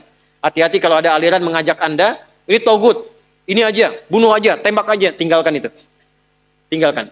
Karena ada yang punya otoritas untuk menentukan klasifikasi mana yang benar, mana yang salah, mana yang ini, mana yang begitu. Jangan sampai terbawa pada aliran demikian. Jelas ya? Baik. Tapi kalau ada yang nekat berbuat maksiat sampai wafat, kata Allah, Nabi pun sampai dilarang. Jadi ini ayat turun tentang Abdullah bin Ubay bin Salul, yang hidupnya mengaku muslim, tapi banyak sekali menyakiti Nabi. Banyak berbuat maksiat, bahkan merencanakan pembunuhan kepada Nabi. Ditampakkan oleh Allah, begitu Nabi ingin menampakkan sisi kemanusiaan, dengan menyolatkannya, turunlah ayat ini. Jangan disolatkan Muhammad. Jangan disolatkan. Biarnya sama teman-temannya. Jadi biasanya orang munafik ketemu munafik lagi. Ketemu munafik lagi. Hati-hati. Jangan sampai yang menyolatkan itu sama munafik, sama perbuat maksiat. Orang Islam dilarang yang beriman yang baik, bahkan wala takum ala qabri. Ke kuburnya pun jangan diantar. Jangan berdiri di depannya. Jangan sampai terancam demikian. Karena itu kalaupun ada yang nampak ciri-cirinya, kita doakan supaya kembali ke jalan yang benar. Kita tunjukkan kebaikan dengan lemah lembut. Supaya dengan itu sadar dan menjadi bagian dari orang-orang beriman yang mendapatkan ridha Allah Subhanahu wa taala. Apalagi kalau itu bagian dari keluarga. Paham? Nah, inilah pelengkap dari bagian yang pertama. Maka secara singkat saya simpulkan, jadikan mulai hari ini semua kegiatan kita fi sabilillah. Suami mendidik istri fi sabilillah. Menyayanginya fi sabilillah. Mohon tatap istri Anda, keluarga Anda sebagai titipan Allah. Dan Anda akan dihisab. Saya tuh kalau pulang malam, saya tatap istri anak-anak saya yang sudah tertidur. Sekarang Anda suka tanyakan, ya Allah, gimana saya dihisab ini? Saya khawatir mengajar banyak orang datang, tapi pada keluarga sendiri tidak mendapatkan perhatian sesuai dengan hak. Ya Allah, ketemu lagi enggak? Gitu. Antum dihisab, kan itu dipasangkan dengan ampun, bukan dengan yang lain. Itu dihisab. Maka perlakukan pasangan sebagai amanah Allah. Lakukan. Demikian juga istri kepada suami, anak-anak. Kemudian bekerja lakukan. Fi sabilillah. Kalau sudah fi sabilillah nggak mungkin korupsi. Nggak mungkin nyogok. Jangan pulang dengan membawa yang haram. Sayangi keluarga. Antum yang belajar-belajar nih, yang masih belajar, fi sabilillah. Jangan pernah nyontek. Ya. Jangan malas-malas belajar. Semangat belajar, bangun bangsa, bangun negeri, lakukan sebagai ibadah kepada Allah Subhanahu wa taala. Kalau itu bisa kita kerjakan, maka kalla saya'lamun thumma kalla, kita akan melihat apa yang Allah berikan setelah wafat, dan kita akan diperlihatkan oleh Allah perbedaan dengan orang-orang yang ingkar bersama orang-orang yang yakin dengan itu semua.